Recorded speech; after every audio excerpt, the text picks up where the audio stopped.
Can they see us? Nope, not yet. They can hear the music though, and hear us talk. Put your clothes on! Everybody dressed? Perfect.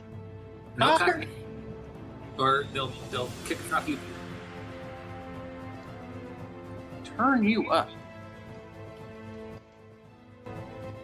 That's not the volume button.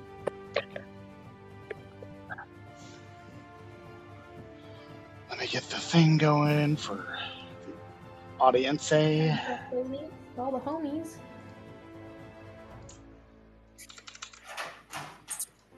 Turn you up. I'm making sure the audio is working on the live. And it is. Okay.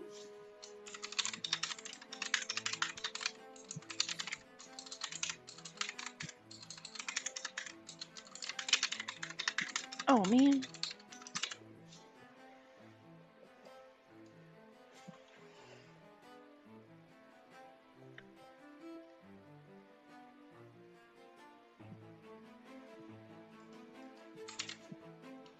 There's the link in case anybody wants to share it.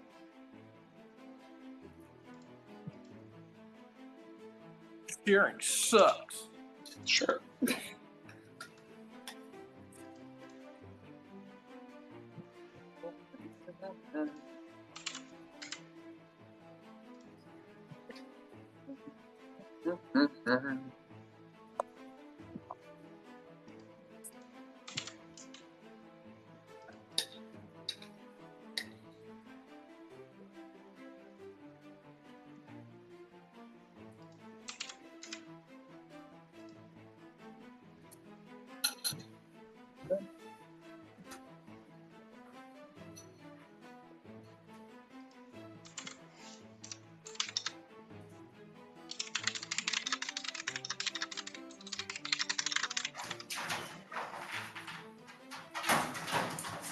Just put that wherever.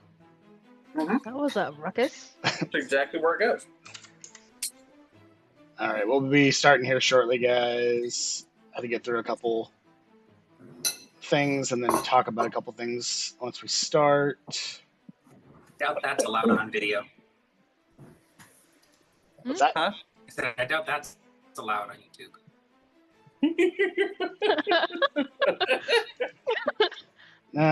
You'd be surprised. It's medicinal. Yeah. I'm going to put for mature audiences and we can get away with all kinds of shit. Why don't you do that anyway? After the 50 Shades of Galantrie episode, we probably should. Yeah. It's probably not kid friendly after that episode. Yeah. Next episode, I teach everyone how to make meth. Demonetized right there. All right. Just for the record, we do not make meth. But we do love math. And math rocks. Math rocks.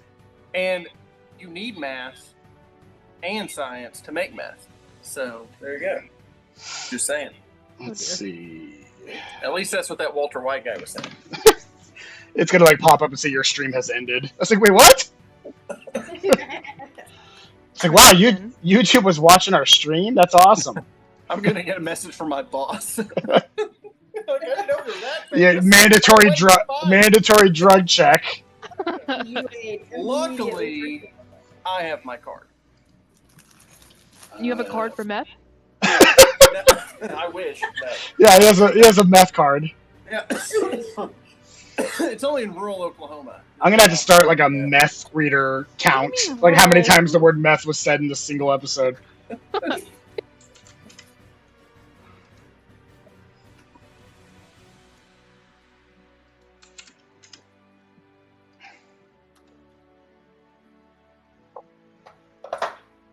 All right. We are down one Wesley, but we are up one Denary Melina. Yay! Yay! She's back. She's still in a coma, but we're gonna work on that. Yeah. I know I was watching the recap at work, and I was like, "There's no way I can take notes and watch this. So I'm just gonna have to watch it and do my best to remember." Yeah.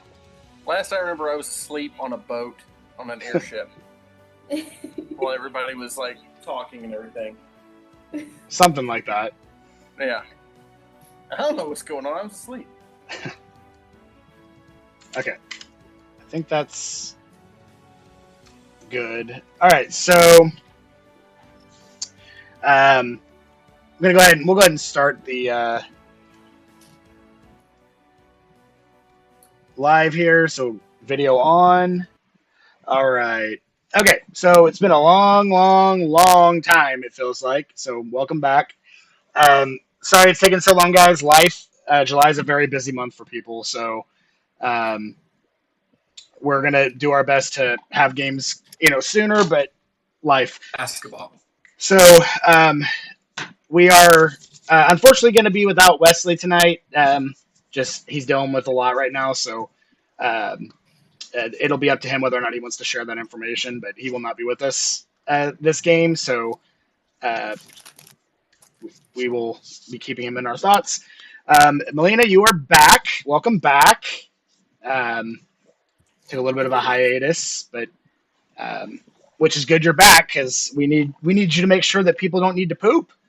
So That's true. I'm so glad you guys worked through your tummy issues without me. But We we're did. back and we're better, guys. Yeah, your soup changed like 8 times.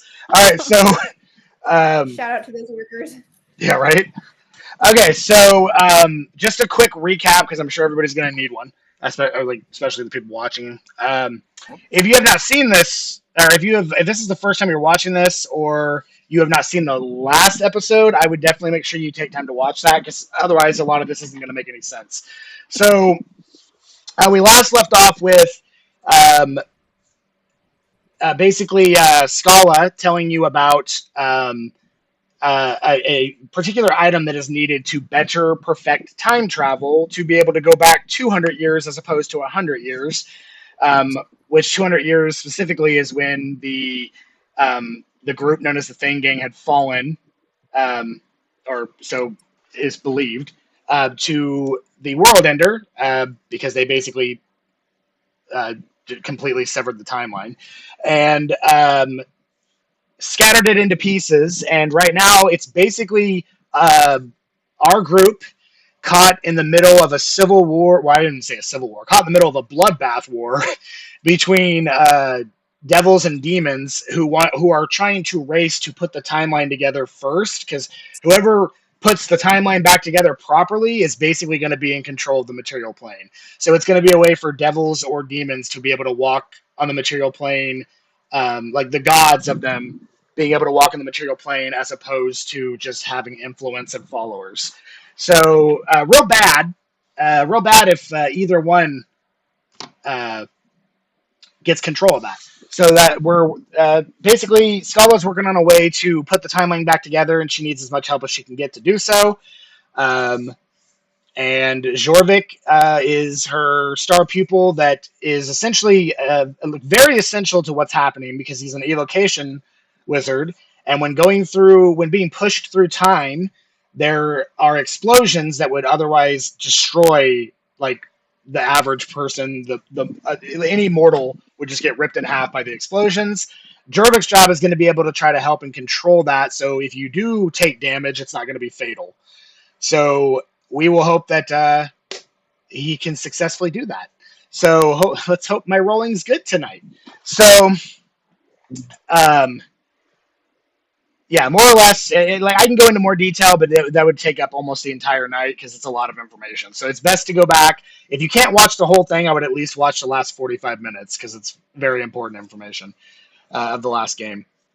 So with that being said, Lady Scala has come to you all. Other than you, Daenerys, you're last they knew, you're still passed out in your room, but and they're still trying to figure that out.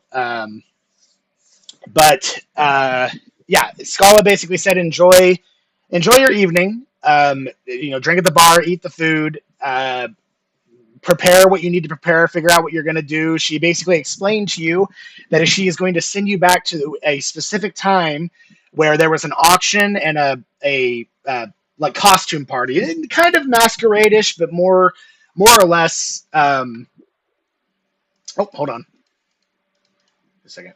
More or less costume related. I was promised masquerade, not kind of masquerade-ish. Well, you can still do. Are you changing on me? Wait a minute. You can still do masquerade. So Change my whole I didn't appearance now. the way I have it set up. No, you can still do masquerade, but there may be people there that are not just wearing masquerade masks. So yeah, I didn't see the desktop audio jumping because I forgot I have it set up different. So I was like, oh crap, am I just talking to myself on the stream and they can't hear anybody else? But no, they can. So anyway, with that being said, she's going to send you to a time and give you information on where you can pick up a costume and or have one made. I will leave that kind of up to you on what you want to tell the designer. But basically, she's going to try to send you guys a day ahead before the actual party, so you have time to prepare, time to figure things out, go that route. But it is also an auction, so there's going to be all kinds of auction items being done. She kind of gives you a little bits and pieces of information on what to do. Now this is gonna be a little fun here. We're gonna do something that's a little bit fun here. I'm gonna give everybody what's called one essentially time token. So everybody has one, okay, including Jorvik. And essentially what this is she gives you bits and pieces of information knowing what's going to happen before it happens. So if there's a situation where you get caught with your pants down or you do something that really fucks things up, you can use the time token to essentially jump backwards and fix the problem. So thus is the power of Scala. So she will give you that opportunity to fix one fuck up. So nope. She explains to you that if she gives you more than one, it could completely fuck up things. Because if you change too much at once, it's going to be a lot harder to put it back together. So, is there enough roads? Can I give yours? What is the question, Rollo? Oh, I was going to say, is there enough roads for us to get up to 88 miles per hour? Probably not. So you might have to find a hot tub. So, are you basing everything you know about time travel on Back to the Future and Hot Tub Time Machine? and Doctor Who. Basically. Yeah. Physics is tough. Okay, so, but that's the token thing is just kind of a fun thing because she does have the ability to alter the timeline a little bit. So she gives each one of you the opportunity. She's going to be watching in. She is somewhat in control of what's happening, but she can only do so much without severing the timeline. So essentially, she could be like, don't fuck up again, and she'll pull you back a few seconds and restart that part of time. So I'm just kind of doing the token to make it a little simpler to understand and a little bit more fun. So do you think maybe we could ask her if we can go back in time like a week before so we can, get a lay of the land, maybe, meet some people, network, you never know. So even with that question being asked, she essentially informs you from we'll say it's like a past question, past context. She informed you that she can only keep this open for so long. A week is going to be way too long. So it takes all the power she has to keep the timeline from shattering on top of you. And if it does, you guys are lost forever. So that's essentially what's happened to the Thangang group. They're lost in time and she's trying to find them. So hopefully she'll find them along putting the pieces back together. So yeah, with that being said, she gives you guys the night to talk about things, prepare, decide what you want to do. The time stone is more than likely going to be in the vault of Melkor. And he does have servants and he does have bodyguards. And there's also going to be an auction going on. So it's up to you guys who wants to play distraction, who wants to play infiltration, how you want to go about getting into this vault, getting this and not causing a giant fucking storm. So I'm all about the stealth infiltration, I think, yes? Maybe. I feel like I thought you were going to do distraction. As he's playing music, hiding. Yeah, I think you're going to do a distraction. Yeah, I would say Rollo's really good at stealth. Yeah, exactly. Stealth. Look, I'm a tree. He just comes busting through a wall. Is this hiding? All right. So yes. Now with you guys kind of gathering at the bar, talking amongst each other, we'll say it's getting like all that was done. It's getting kind of towards the evening. You guys do notice a very tired and weathered looking Daenerys cognitively walking towards you guys. Canary, you're awake. Thought you were dead. Cognitively. You scared me to death. I think I need a stiff drink. As you say that, a drink literally just appears in front of you. I think you've had enough stiff things.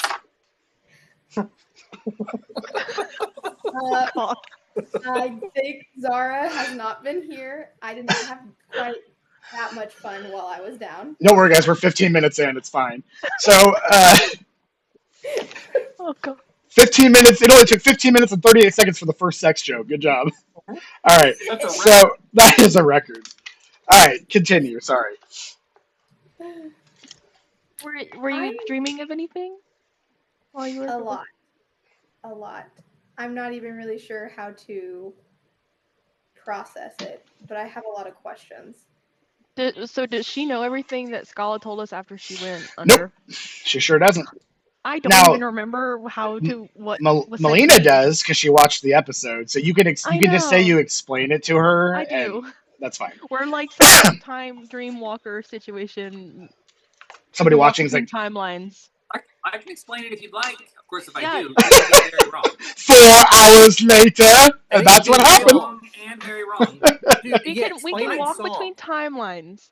I want a musical explanation by Garrus. That sounds like the greatest idea, Krevlin idea ever.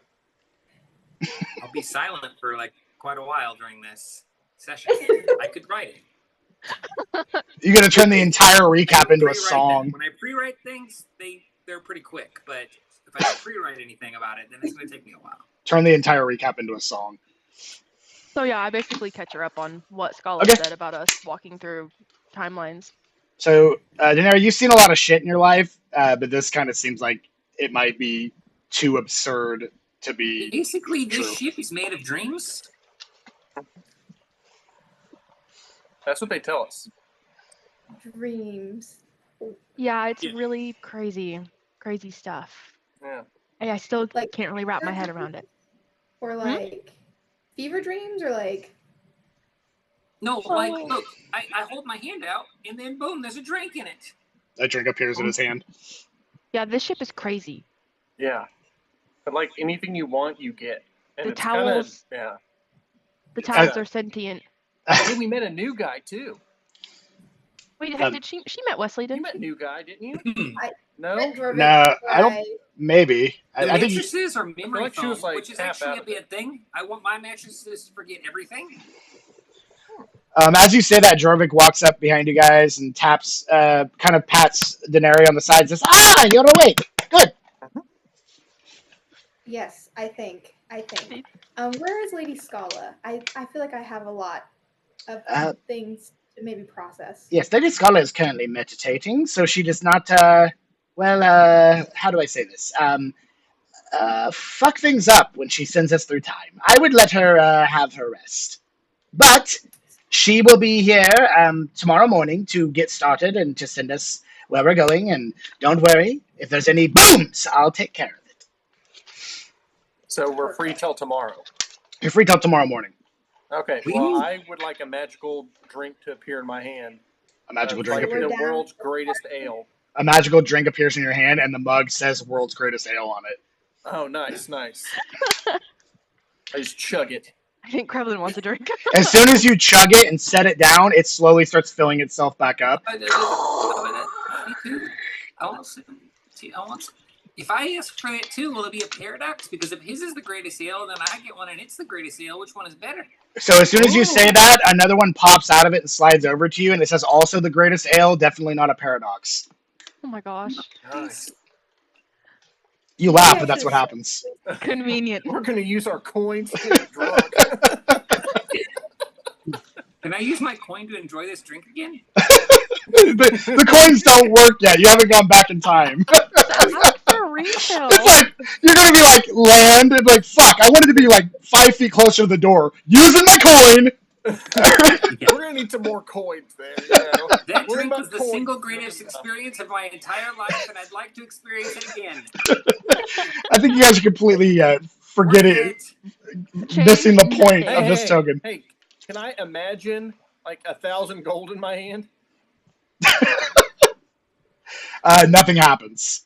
Oh, Yeah, where are those little bags that just walk around by themselves? Can Oh, we that's get whenever. one? That's whenever you guys get paid. Those only come out when you're Yeah. getting paid for something. Walking? Yeah. Everything walks on its own, Daenerys. It's crazy. So after a few seconds of not like touching the mugs, they sprout little feet and start to walk towards the sink. Look! Isn't that nuts? That's crazy. It's like if you go to your room and then there's like a robe and slippers, they'll just start moving to get you dressed by themselves. I think this ale is really working. I'm going to take another one because I think I'm drunk. Because if I'm seeing this and like chairs walking around, I'm probably thinking I'm like I am gone. so sober and I'm also seeing it. It's nuts. Alenthi is not a fan of the items that move on their own. Yeah. Yeah, I would think it was something like, otherworldly, just because of nothing I've ever seen before that's like that. And in any part of where I grew up, you don't have chairs. Just you very rarely have a chair, let alone it walking on its own. I'm quite accustomed to it. Seems pretty normal to me by now. At least Yeah. somebody like me deserves to have a chair walk up to me and set itself up behind me so I can just sit down and You know what I want? have a relax, let a drink appear in my hand.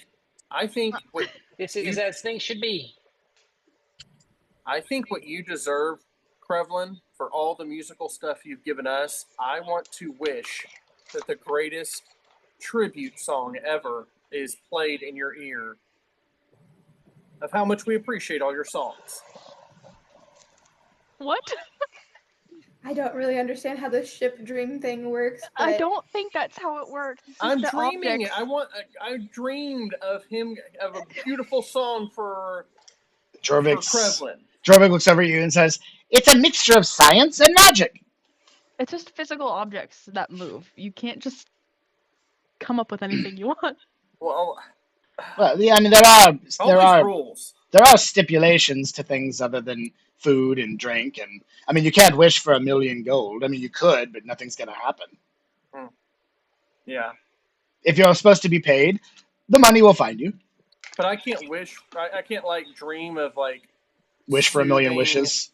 music in my head. Yeah, you can wish for soothing. I mean, you can wish for soothing music. If you want Kremlin to play the music, he's gonna have to play the music. I want it to be. I want soothing music for Krevlin because I want Krevlin to feel appreciated because he always has to come up with all the songs and the entertainment.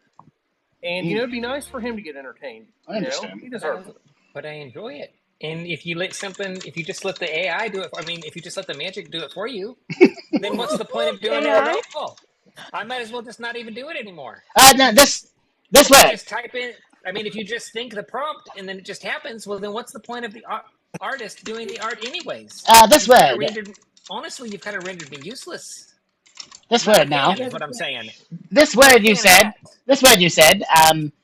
AI. What does that stand for? Jorvik's asking. No. I said magic. Just magic. Just a word for magic. Oh, magic. MAGIC. I can see where the A and the I came in. So as you're kind of wishing that you kind of want something nice and relaxing for Krevlin, the music starts.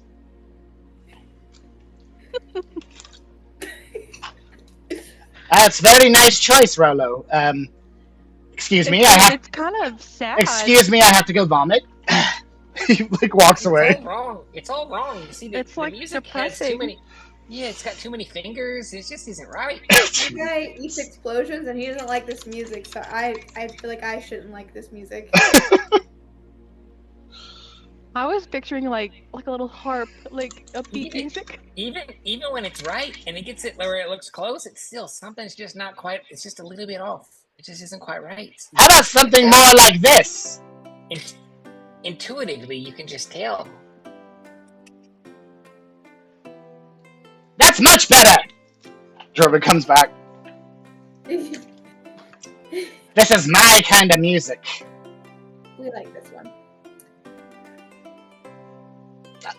I call this inspiration. Well, Well, can I get a glass of inspiration? You sure can. 1 glass of inspiration, please. Drink slides towards you and fills itself up. I want to take time to process everything. Okay. Am I able to journal this down, or do I need a roll to see how much I really comprehended? So, as you're thinking about journaling this down, a pad of paper and a quill form in front of you and start writing for you. It's bonkers. Writing for you, eh? Just you just give it a little prompt and it just does it for you, huh? Mm-hmm. Nice. Wow. Krevlin picks up the cup and goes to his room. I think I'm gonna take a little nap. So, are you saying if I get a book, it'll read itself to me? Yes, the books do read themselves to you. We call them audiobooks. I'm not gonna say it. Sounds like that AI And they also thing you were talking fly. about earlier. Books fly. They can. It's magic. That's a little Wow. more acceptable than a robe and a pair of slippers. Yeah, I that will kinda tell sounds you. cool. I want to get read too. I'm like a nerd. Rolo's probably gonna be like a nursery rhyme kind of guy. You know, like a Ba, ba, Horton black Hears a sheep. Who kind of guy before bedtime. But you know, What's the god of war in your world? Let me look it up. I don't recall off the top of my head.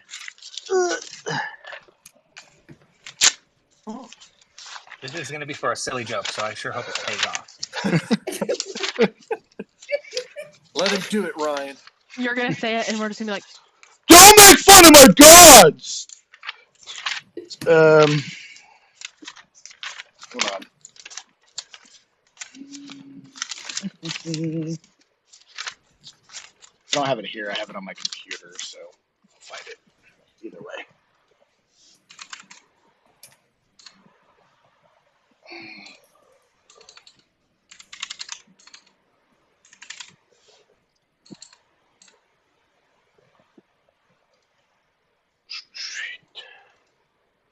Oh, no.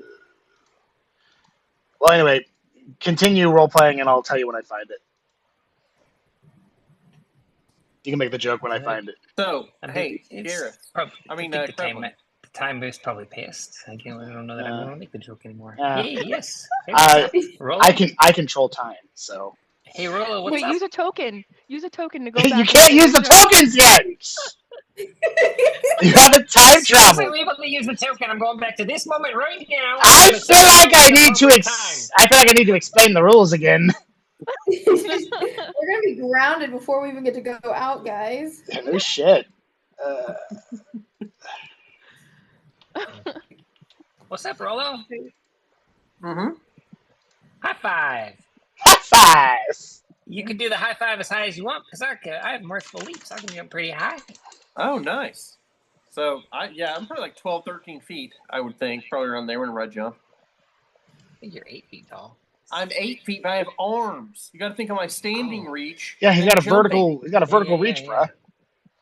You don't high five from a standstill. You got to put some love into that thing. I think with mirthful leaps, I could jump that high. Let me see. Mirthful leaps. Yeah.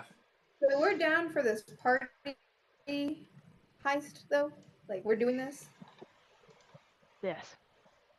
Yes. If there's a basement, I'm not going in it this time. No, we. I'll go first if there's a basement. That probably makes sense since I can take the most damage. Well, unfortunately, I think you're probably going to be the distraction again. I thought I was the distraction. I mean, I figured you and Rolo could probably do something. I got a great idea for a distraction. You can play your music, and I'll just like dance like I'm drunk, like I normally do when I'm drunk. And then you guys pretend get into a fight. I don't know about that. I just think seeing an 8-foot tall guy dance around that can't dance and is drunk with amazing music in the background is going to cause a distraction. Maybe add some baby oil, and I think we're there.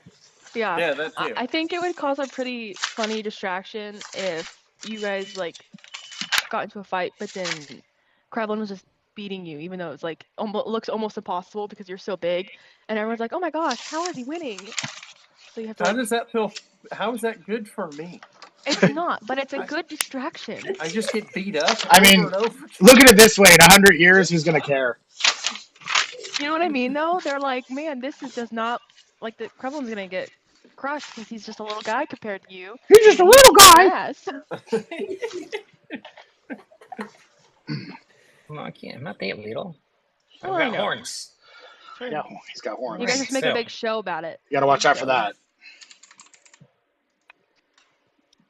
I mean, I guess if that's what you want to do for the distraction, Well, I was thinking that's about just an something a little idea. bit more grand, a little bit scandalous. What's your Deeply idea? memorable. Nobody notices the rest of the party sneaking off to steal and investigate or plant evidence, whatever it is you're doing. I don't even know. My role in the distraction will be the peacock, obviously. Rolo, you can be the hammer. So this will be the peacock and the hammer. That'll be the name of our little distraction here. Awesome. I like it. Yes. I've always wanted to be a hammer. I will be in disguise as. I will be wearing a fabulous costume, of course. I will be. Do we have people that we're supposed to be, or is this just whoever I want to be? Whoever you want to be. All right, I will be Count Drillin Belevance. Count Drillin Belevance the third. I'm a flamboyant foreign dignitary. I've got a penchant for drama, maybe a little bit too much. I enjoy wine. I'll arrive fashionably late, obviously. There will be some minor illusion, fanfare, some confetti. I will flirt shamelessly with everyone, regardless of their rank or interest in me.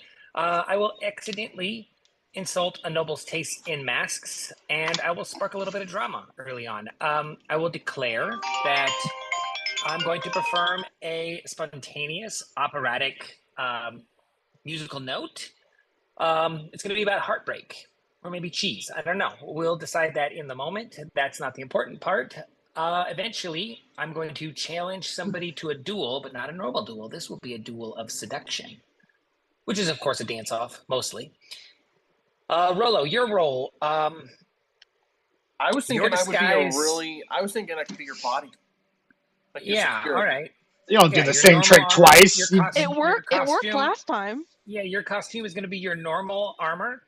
Your comically small mask that just covers just a little bit of your face, and your tabard is just going to say security on it.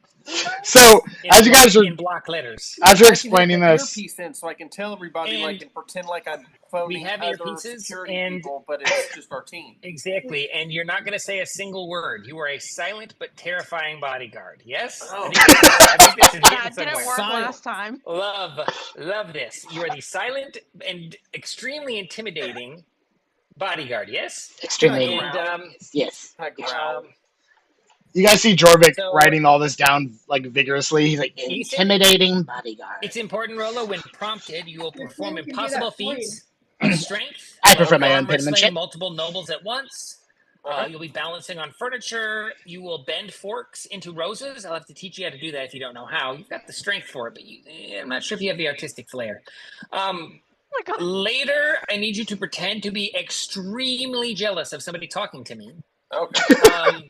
And then that will lead us to get into a mock shouting match, and maybe you'll arm wrestle the mobile again. Of course, you'll win. That's important. You have to win. Then I think that when it's time to leave, you'll throw me over your shoulder and storm off straight past the guards, and make it seem like this is for security purposes. So you'll grab me, throw me over your shoulder, and you will burst through the staff-only door, and nobody will question you because obviously this is for my protection. I got that. All right. And Daenerys, are you a sneaky one? Perhaps you could be our infiltrator that actually makes it to the vault. I can aid you with some magic in that. And Linthy, what will be your role? I don't know. I'll definitely need your help with your butterfly. Okay. For surveillance. I think that would maybe help. And I can wild shape into something small. Yes. I think that will help prevent any other interactions we don't want. That sounds. Maybe I'll send the butterfly down to check any staircases. Remind me, what are we after here again? What are we trying to get? What are we going for? A soul? A time stone? It's the time stone.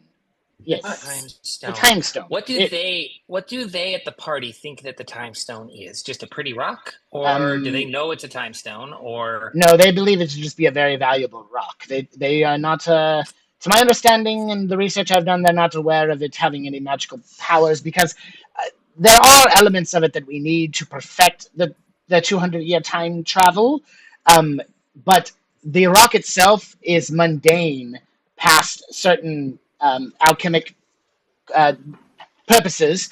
It is mundane until left in a specific temple with sunlight hitting it for over 200 years. it's And they're mundane. sure So it's it in the needs vault? to charge. Yes, it is definitely in the vault because that's where it was when Lady Scala had went through that period of time. Wait. So does it need to charge, or has it already been charged?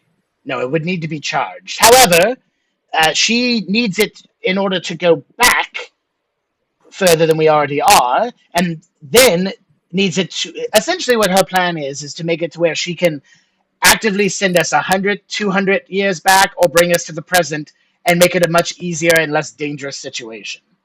Without me, your survival is down here. With me, it's up here. Down here, without me. With me, without me. So, Stay with me. Does it need charge before she does that? well, no, we will have to. That will be once she gets the stone and uses a little bit of science and a little bit of magic to send us then back 200 years. I would devise that we find the temple, we leave the rock in it, we travel back to the present, and we collect the stone that's been charging for 200 years. Hopefully it's still there after 200 years. That will be one thing we might need to worry about. But it is not a very well-known location. Very few know of its location. When we drop it off, we should probably use some magic or maybe try and disguise this temple somehow. The temple itself is located in a continent called Galaran. So, yes. That place sounds boring. What I know what Galorand is Make a history check. This place sounds boring. Can Alinthi do it too? I want to know if Yes, what it is. go for it.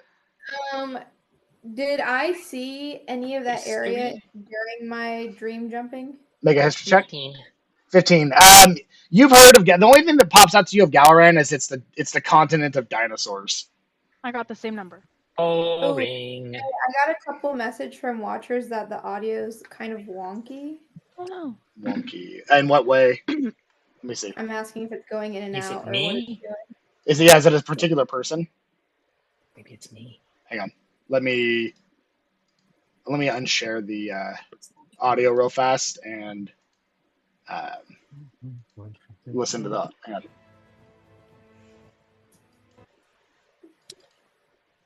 Yeah, they can hear the music though.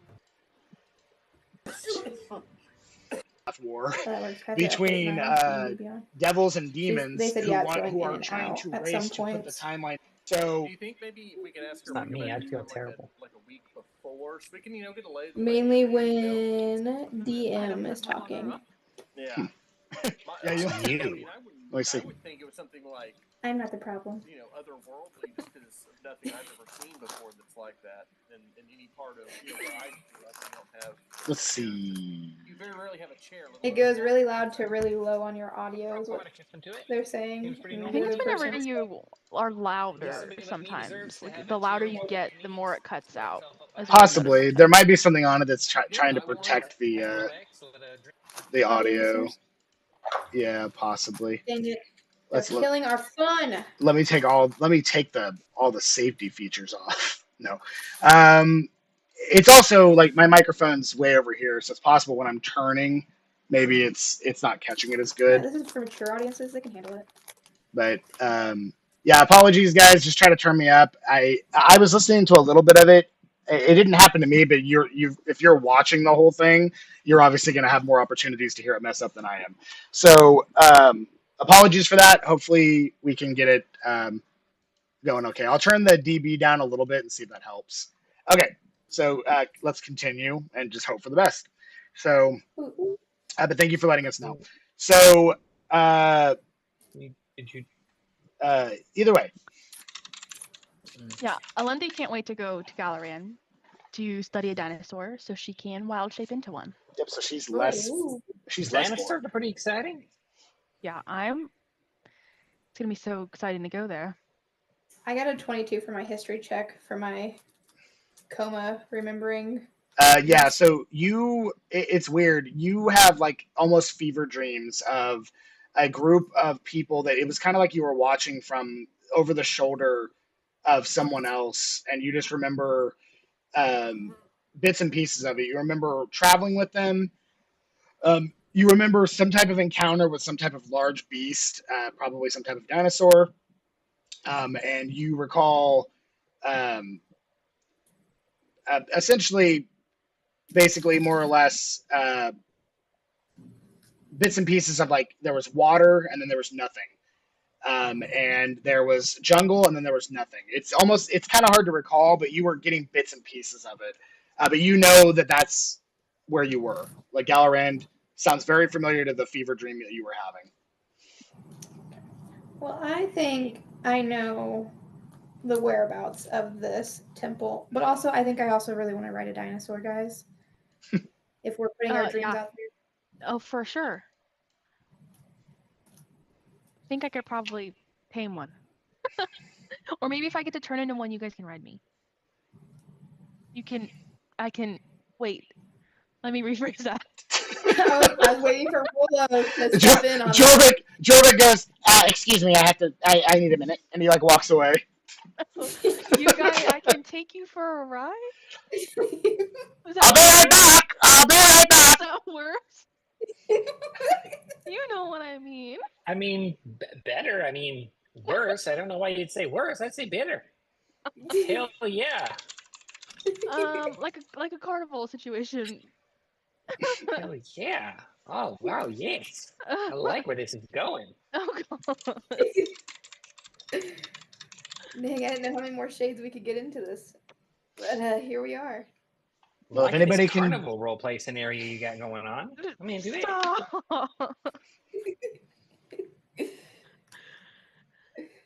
I throw back my wine. You're gonna set up a little stand in Galorand. This is free dinosaur rides. Yeah. No, it's free. We'll make some money on 10 that. pieces of 8 to ride me. Yeah. Oh, no. They're gonna be like, ma'am, you're gonna have to take that sign down. Oh, God. Olympia is not that girl. Tell Maybe Daenerys it to the will guards. be. Tell it to the guards. All right, so No. Galorand was a completely different place 100 years ago. There was no, there were still the intertwined cities, but there's no Larenmore, and there's no feud between the left and the right in Galorand of slave owners and anti-slave people. So everyone kind of lives in harmony at the moment. There's still violence like any And other then the Avatar left. place, but essentially, you're going there 100 years in the past. It's a completely different place. The rise of Rivermere and the swamplands in Galorand did not start until probably about 50 or 60 years ago. So is Scala gonna be done meditating anytime soon? well, you guys have to long rest, wake up the next day if you're ready. If you're Okay. ready What to time do is it? Probably at this point, probably 1 a.m. Really? Oh my gosh. It's time for me to go. Yeah, it's and bedtime. dance. Jorvik, is there I'm gonna like grab a Krevlin's mail arm. We're going to that. What? Can I send mail from here, Jorvik? Can you send mail? Jorvik walked away. Letters. He's still around. He just was mainly making a joke. He walks back up and says, yes, any mail you wish to send, write your letter, thank who you want it to go to, and it'll take care of the rest. Perfect. I'm gonna be right back. Okay. Well, I think I'll write this one myself. And I'll pluck the quill. Okay. And pluck it you do, and the magic cease to exist in your hand, and you are writing yourself now.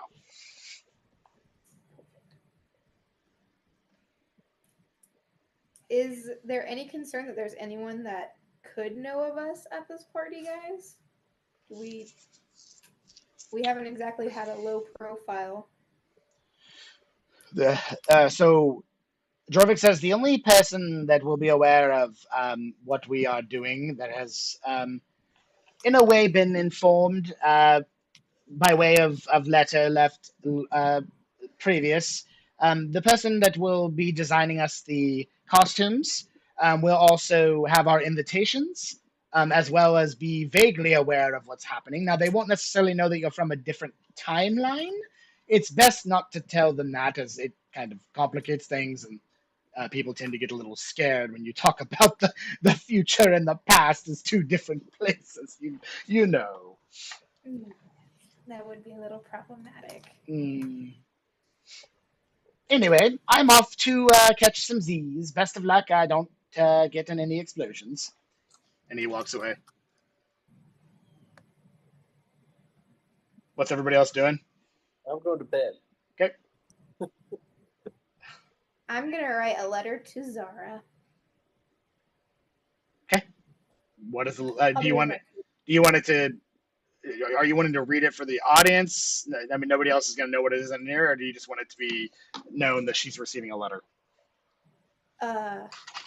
You can also send me the contents if you want to keep it between you and her. I'll work on that. Okay, that's fine. All right, you write Zara a letter, and when you're ready to send it off, it poofs from your hands and heads to her destination. And then I would like to head to the library, I think. Okay. Because I think I'm somewhat rested. Okay. Yeah. I think I'm good for a little Yeah, bit. comas will do that to you.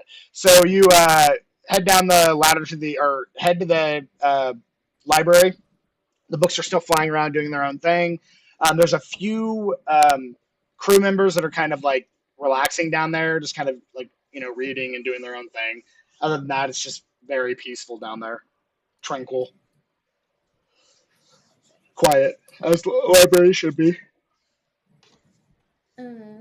I guess I want to look into books about the Dreamwalkers or the Thane Gang. Okay. Probably both. So books on the Dreamwalkers just kind of reiterates the information that she told you, is that Dreamwalkers were individuals that during the split of the timeline, they were basically stuck between two instances of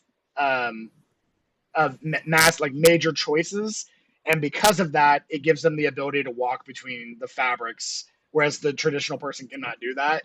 So Dreamwalkers are very special because there are other people that cannot do that. There are people that can piggyback it, like the devils and the demons can piggyback it, either through possession or oppression, depending. But they cannot themselves actively dreamwalk. Then it just kind of goes over more information about that. Then the Thane Gang talks about a group of very brave people long ago that were put together by a demigod named Thane of Moldane, which was the son of Isildur Yrel, which is the demigod of Storm Giant City, like the king of the Storm Giants. His son sacrificed himself to protect the Thane Gang, and thus they named themselves the Thane Gang. And he basically Does it have any sort of identifying signal or anything like that? Does it say anything about maybe a? Oh, it basically shows the indication of the power T. Thane Gang. Thane Gang. That's mentioned a couple times in there, but yeah, it's very important. But the aspect of that plus more information, basically about who they were and what they did, and how there's people who still think they're alive. There's others who say they're lost in time. There's others who say they died. That the world ender was made up. There's all kinds of renditions depending on who you talk to about what actually happened. The information, there's a couple pages also you notice are torn out. And then there's the indication of the 5 dragons that basically took Thane Gang down, and they were the original creators of the universe. And they kind of got tired of being the only ones, so they ended up creating their own creation, basically mortals, to manipulate, control, and have fun with. And eventually the creation got to the point where their belief and their their belief in other gods and things like that depowered the dragons and powered individuals that became gods. And the dragons hated that, so they rebelled against their own creation, and their creation figured out a way to lock them away. And that's essentially the details of the history of the 5 chromatic dragons, essentially. And it kind of goes over details about names and things like that, and that 4 of the 5 dragons were sealed, and nobody has seen the green dragon since. What color is the dragon of the person who we're with now? The lady. Red. Well, as far as late, like, are you talking about Scala? Mm-hmm. Well, I don't necessarily think that your characters would have put that together yet. I thought we were told. Yeah. Okay, maybe I did. Yeah, no, I think she did. So she was green. So that's why the green dragon's never been seen. Yes. So I'm There's a dwarf in there. He looks really friendly. I'm mixing campaigns because your other group doesn't know. So I feel like I could be his friend. Looks very friendly. Yep. Reese, the dwarf. He's a really nice guy. Oh, that's a good name for a Reese. dwarf, let me tell you. Yeah, Reese. Reese. Oh God. It's a good name for a dwarf. I could be his friend. You could. There's a lot of what a great friend you'd be. You must have had a lot of friends. We feel very connected, like we might have been each other in a previous life. So, anyway, but yeah, that's specifically the details that you gather from that. Some of it's relevant, some of it's confusing. Some of it just creates more pieces that just confuse you more. But your brain's kind of. Yeah, she's been through the ringer. Yep. My tummy's great. My brain, not so much now. Yep. I think I'm gonna go to my room because I feel like I need to process a lot, and there's a lot of internal turmoil with demons and devils being the main topic. Okay. And I haven't really decided how much I trust Scala yet. You got it. So as soon as you think I'm going to go to my room, and you put the book down and get out of your seat and turn around, there's a doorway right in front of you. And it opens up, and as it does, your room is right there. All right. Dream world, boat, got it, cool. Everything in the room, don't touch me. I'm going to lay down. Okay. Like, as you're saying and thinking that, you're walking in, everything for a split second just kind of like falls like half a foot. Like it was getting ready to get up, and then it just goes back down. Last game, they accused me of killing all of them because they all stopped moving. So I asked the same thing. I was like, leave me alone. I don't think him to leave me alone. Yeah, Krevlin's having like a party in there. Krevlin's having a party with all of his. I deserve this. Yep. You're like playing on like the furniture from Beauty and the Beast. Yeah. Just like moving around. Everything in there's dancing with Krevlin, and the music's just like they're all just dancing. It's like a regular rave. Lindy knocks on the wall. Add that bass, baby, yeah! Like wrong door. So anyway, that happened. So but yeah, we'll say as the night grows younger, everybody's finds sleep and meditation depending on what your thing is, and you all. Also, I'd like to design my costume. I'm gonna do some sketches to give to the costume designer. Very important that this be just right. Make a couple performance checks for that. Lindy also has an idea of what she wants. Okay. So you guys can make some. 20. I have to make sketches. Yeah, a couple. 19 and 20. 19 and 20. What pockets? You said to make a couple performance checks to see how. Oh, just 2. 2. 2 what? Performance checks. A 19 and a 20. Oh, okay. So, hey, make a third one. with disadvantage. No, anyway. So 19 to 20. Yeah, that's. I mean, you got some pretty good ideas. They're pretty good, I guess. We'll see how it goes. You've offended him. Don't good ideas. Don't worry, it'll pass. All right. So, anywho, yes. Do a performance check for this DMing. Oh wait, we don't need to because we can see how much you nat one it. Mm. Oh my That god. wasn't the kind of war joke I was waiting for.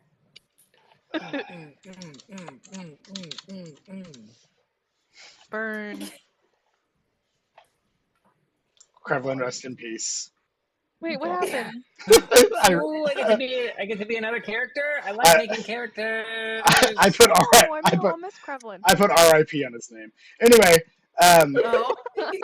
so I get to be a new character. all right. So in all seriousness, yeah, you come up with some pretty good ideas. Hey, that's mine. You come up with some pretty good ideas. They look pretty cool. So you got some stuff for the costume designer. So is anybody else doing anything else before you hit the hay? All right. So everybody gets a long rest or a reasonably long meditation, and if you were missing any spell slots or anything like that, you get them back. I don't think anybody was, but some of you had a pretty adventurous night, so who knows? Okay, you awake the next day, and as all your doors kind of just open up for you, and you see once again the library area with Scala kind of sitting there, just patiently waiting, kind of in a really nice purple and green dress, and you see Jorvik sitting right next to her. Nice, Scala. Green looks good on you. That's your color. Oh, thank you. Thank you. Have you all had time to discuss what you're planning to do? Yes, I believe so. Did he not? I believe we did. Did he show you the notes of my distraction plan? I'm not sure what they're doing, but I think I've got the distraction. Distraction is very good. I do recommend that. It was a very loud and busy place, so distractions will pull some, basically distract some. Others just kind of go with the flow. Maybe kind of get into it in the sense of making the distraction more vibrant, more. I guess passion's the word. Be passionate about what you're doing, and understand. You're right. If you feel like you've made a mistake, I will do all I can to help you fix it. But again, I can only do that so many times before it's a bust. And it's either come home or stay there forever. So, which I don't think you want to do. And I know Jorvik doesn't. I know Jorvik doesn't. He shakes his head. All right. Now, I have two questions. One, everybody is aware that you are to take basically your notes that I've handed you. You are to take this to the costume maker that is in the same city that you will be going to in order to gather your costume. They will give you your invitation for the party. These notes are post-dated, so it will look as if it was made from me in that timeline. So, any questions regarding to that? And then the second thing is, who's going first? Wait, we have to go one at a time? You do. Did she say more passion? I just want to be sure. She said more passion? More passion. Darling, if there was more passion in this plan, then the floor would set on fire and the nobles would be proposing marriage just to be closer to me. Now we're talking. You want passion? I'll give you forbidden romance. Tearful confessions. Chef's and kiss. Scandal so rich, they will be whispering it in their tombs to this day. Very nice. Chef's kiss. Pop off, queen. Yeah. Prepare to faint in my arms halfway through the waltz. I don't know where he went. We'll say you are overcome with love and absinthe. And friendship. Well, and absinthe, obviously. Obviously. That's a good word for Emma. Yeah, I don't know if Rollo can say that word. Is there any alcohol idea of a layout of the vault room or anything, Scala? So the vault room and nothing would have changed in this time frame. But the vault room is going to be you will be on the essentially entering in the foyer of the house. The party is generally going to be in that area. There's a spiral staircase upstairs that's going to have mainly the more higher end nobles and meetings and guards.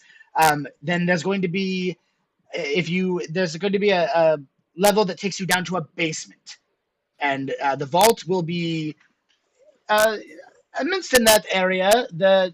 She kind of hands you like a little bit of details that show you like how you would get down there and how to particularly trigger the vault and how to avoid getting caught by said traps. Like it shows you a layout of the type of traps that are down there and what you need to avoid. And don't worry, you read it over, there's not any demigods down there from what you're reading. Thankfully. Yeah. By Scala, the end level of with this me. night- What are the odds of a demigod in the basement in the vault room? Getting down to the basement level is going to be the hardest because they keep it well guarded. I will consider this not a failure if I do not discover that to this day in our timeline, there's not at least one portrait of me that endeavors and is worth at least 1 million gold. And there's not at least one noble man or woman who screams from the balcony that Seda ruined me. Sure. I will tell you also, Daenerys, that the two main guards of Melkor are going to be Lance, very posh humanoid, and then there will also be Ivan, who is a little bit of a rambunctious elf that has a little bit of a thing for horned females. So you might use that to your advantage. I don't do anything you're not comfortable with, dear, but seduction is a tool. So You go, girl. You got this. now, I'm your wing woman. is there any other questions? Lance and Ivan will try to be keeping an eye on most things. They are going to be the two that you have to avoid the most. They are both Are they in the very. party room? They're going to be everywhere. They are both very capable. They are both very good fighters. One of them, Lance himself, is more of a physical type, not really magical, but more physical. Big sword, armor. Lance. Ivan is more of a trickster, more of the magic variety. So he can be a little bit more tricky. So just keep those things in mind. Lance and Ivan. Which one is what likes horned folk? Ivan. Ivan. You might say he's a little horny. Little Scala joke. So, Scala. any other questions before we begin? And who would like to go first? Now, I will tell you, I'm going to do my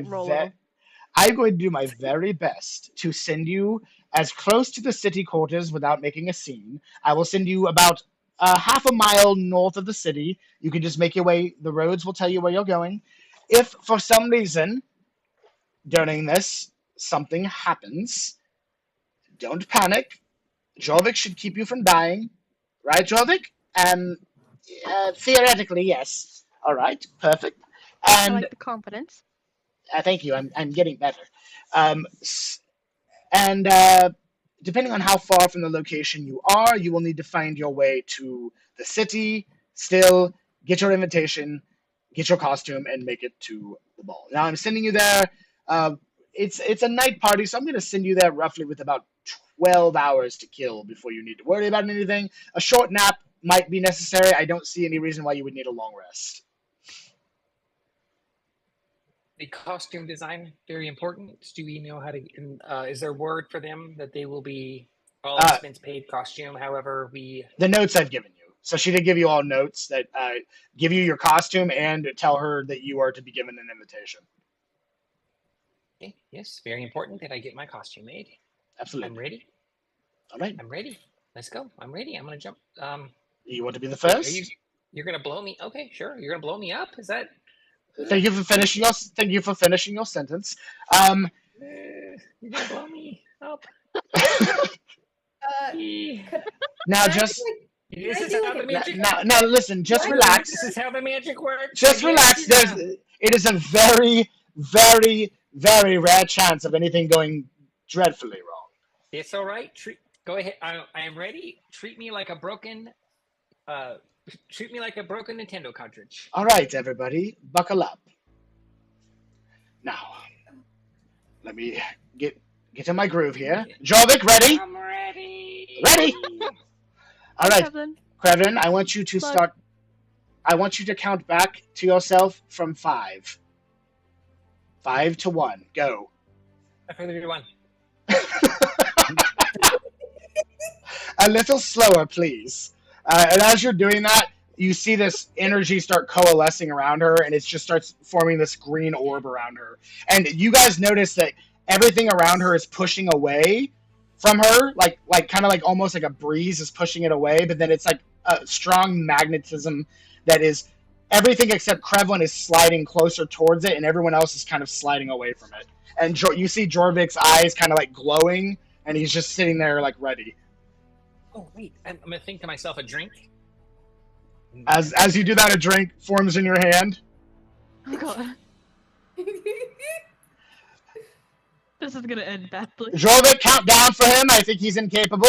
Jorvik is 5, 4, 3, 2, 1. As she does that, she slaps her hands together, and the energy just explodes in all directions. Everyone is kind of knocked back a few feet. You see Jorvik like catch the explosion, like he's trying to make it go back towards the center. And as he does, I need you to roll a 100%, a D100 percentile. Wait, is Jordan coming with us? He will be, but he's the last one to go because he has to stop the rest of you from blowing up. Oh, how dreadfully average. It's a 47. Okay, so as this happens, Krevlin, this is what you see. You see everyone around you kind of like fade into nothingness, like they scatter into pieces, and you find yourself flying down, like almost like a roller coaster down like a line of energy. I froze and didn't hear any of that. Okay. You find yourself sliding down like a cord of energy, and everything around you just disintegrates all at once, and all you see is this line of energy you're going down. It hurts. Like, the explosion, we're going to see how well he does here. Okay, so as this happens, you're extremely nauseated, and you basically start smelling what smells like fresh air that you haven't smelled in a while, like almost kind of jungly smell. And as that happens, you land in an area you're not familiar with. You kind of stumble a little bit. Give me a con save.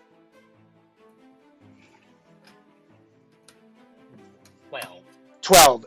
You take 22 points of damage and vomit. I'm glad that I was first, so nobody had to witness that. That was quite unpleasant. Let's get some leaves and cover that up. When they arrive, I will tell them that I arrived perfectly. All right, as that happens, the energy around Scala starts to dissipate a little bit, and her hair kind of goes back down to the normal, and she says, "He's there. Next." Jeremy's like, "Next? Who's next?" Clean myself up. I don't know how much time I have, but I very hastily clean myself up so that when they arrive, they can see that I arrived. I'll go next since I'm his security guy. Okay, so Rolo, count back. You do know how to count from 5, yes? Up or down? Up to down. She starts to start at 5. 2, I'll go back. 4, 5, 4, 3, 2, 5, 1. 4, 3, 2, 1. As you're doing that, she's like, perfect. And she slaps her hands together. Once again, this energy shoots out in all directions. As that happens, hold on. Okay. As that happens, she goes, Jorvik! He's like, got it! And he like catches this side explosion that's like trying to go through you and kind of rotates it. And as that happens, your eyes, like everything around you disintegrates. You start flying down with the worst roller coaster you've ever been on. And of course, you're like not good on your feet, so as far as like that kind of magic goes. So you're like just flying all over the place, like what the fuck, like flying down this area. I need you to make a con save for me, and I need you to. I'm sorry, I need you to roll a D100 percentile first, then just a D100, and then I need you to make a con save. Con save's good. Make me a D100. Okay. 43. Okay, you Nice. fly through this like maybe 6 feet from you, Krevlin. You see this tear in like almost like a tear in the fabric of like the air and time kind of rip open. You see Rolo like fucking just head over heel fly through it and hit the ground. Rolo, no. you take 21 points of bludgeoning damage, and you look around you and you're covered by jungle, and the only thing familiar around you right now is Krevlin, who's about 6 feet away. Nice. Rolo, that was quite unpleasant. I did not like it. That was not fun. All right, next. No. We have to keep going. Who is next? Can I make an insight check if I trust this process? Go ahead. Well, it looks like the others aren't coming. Yeah, Alright, Let's watch an epically fail. For them, it's No, a couple I'm seconds. For pushing you guys, forward. it's like You go days. I don't want to go. Alright. Fair enough. I left you with a demigod. Fair enough. I'll go. Okay. All right, Got it. Daenerys, Got it. count backwards from 5. 5, Hey, 4, Krevlin, how much you want to bet she breaks a bone? 3, 2, Oh, Daenerys? 1. As she does that, she slaps her hands together once again. Everything around you disintegrates around you. Like you're like, oh, what? Like, did I make a mistake here? And then you start flying down this tunnel once again, and you're like, you're a little bit more graceful with it because you're like dexterous, but it's still not pleasant. And as that happens, the fabric of time tears open. Do a D100 for me.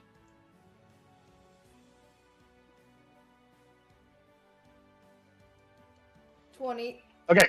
As that happens, you guys are kind of sitting there talking like, hey, do you think she'll break a bone? And all of a sudden, a fabric of time opens up over this pond, and you just see Daenerys fly out and smash into the pond. Water just goes everywhere. Oh, Nice. Bunch of critters run out in different directions. Daenerys, it's not very deep, but you're covered in water, mud, and like dirt that you're not familiar with. And lucky for you, you only take 4 points of damage because the water broke most of your fall. That's what we should have done, Krevlin. We should have How aimed many for the points? pond. Yeah, she should have 4 aimed me for the pond. 4 points. I do believe that she did what she did to me on purpose, and All right. I will get my retribution. Okay, Yeah, I Alenti, feel the same way right now. ready. Your friends are waiting. Okay. All right.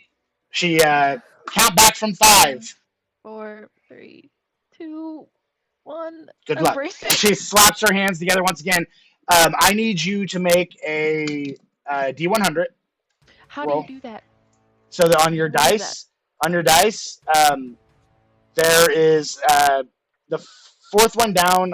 Well, for you, you're using actual dice. So you're going to use your D10 and your percentile dice, and then just What tell is me. a percentile? It The literally one that has has 10, 0, 20, 0, 30, 10, 20, 30. Yeah. Okay. And the Both of D10. those. Correct. It'll tell us. Roll both 10-sided dice, and the one that has the zeros on there, the 10, 20, 30, that's your tens place, and then the other one's your ones place. So if you do a 40 and a 7, that's 47. So I got 75. Okay. Nice. So as this happens, We don't know what this is doing, honestly. correct. So as this happens, the last thing you hear as you're going through I this. just screamed the whole way down. That's fine. The last thing you hear. 75? Dead. Super The, dead. the last thing you hear after you're going through this this portal and everything around you disintegrates, the last thing you hear is, oh no. And I gotta check Jorvik's. I gotta check Jorvik's Arcana check. Give me a second. Bigger number didn't mean anything, did it? What? No, the higher the number, the worst. The higher the number, the worse it is. So, okay. Lucky for you, with disadvantage, Jorvik still got a 19 Arcana check on the explosion. So, hang I'm on. scared. I'm looking. This is a lot of dice, so give me a second. What? It's a lot of dice. That's the last thing you want to hear. I know. Oh no. Well, if you got necked unconscious, I can heal you, so you'll be fine. Okay. Olymphi, as this happens, you're flying through this thing, and as it does, this like tear in reality, you look over and you see Krevlin and Rolo talking to each other. In the kind of vague distance of that, you see this like quick, like tiefling-like creature that you're pretty familiar with flop into some water, and you just shoot straight past that. And as that happens, you tear through another area and you fly into this vast jungled area. And as it does, God. head over heel, I need a Constitution saving throw. Did we see her pass by? Nope.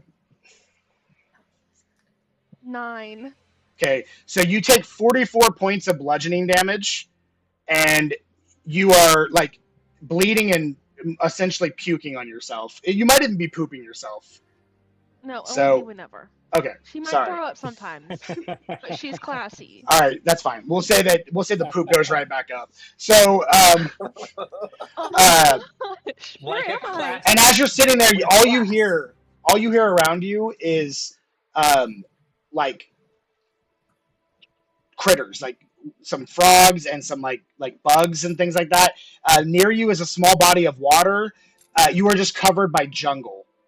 And as you're kind of sitting there, like helping yourself up, and when you came out of there, you heard a loud like it seems like most of the explosion, based on what you rolled, you took most of it. But Jorvik was able to. He kept you from dying. It should have been 88 points. Be a little mad at him. It should have been 88 points of damage. So, oh, gosh. I died.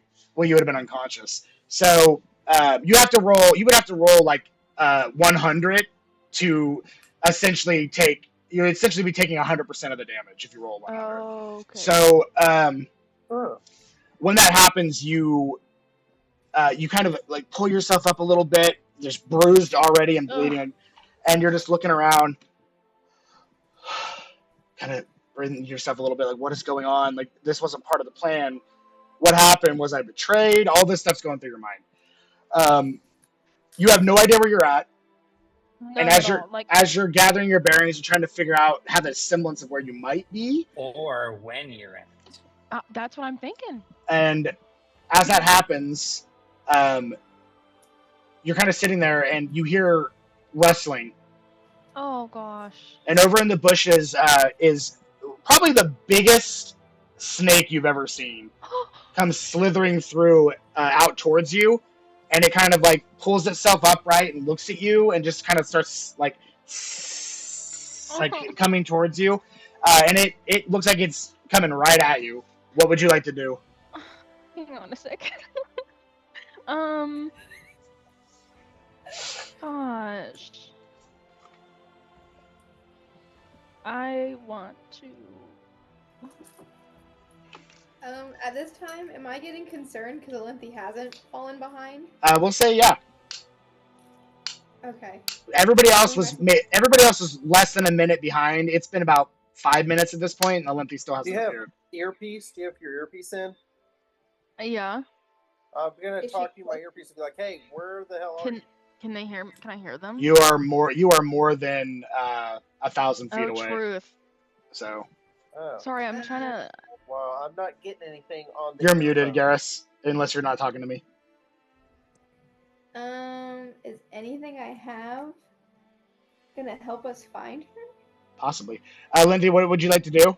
Sorry, it's been a while since we played, so I'm like You're fine. Refamiliarizing myself with the spells. I mean, you can run, you can cast a spell, you can. Well, yeah, I think I'm gonna try and run away first. Okay.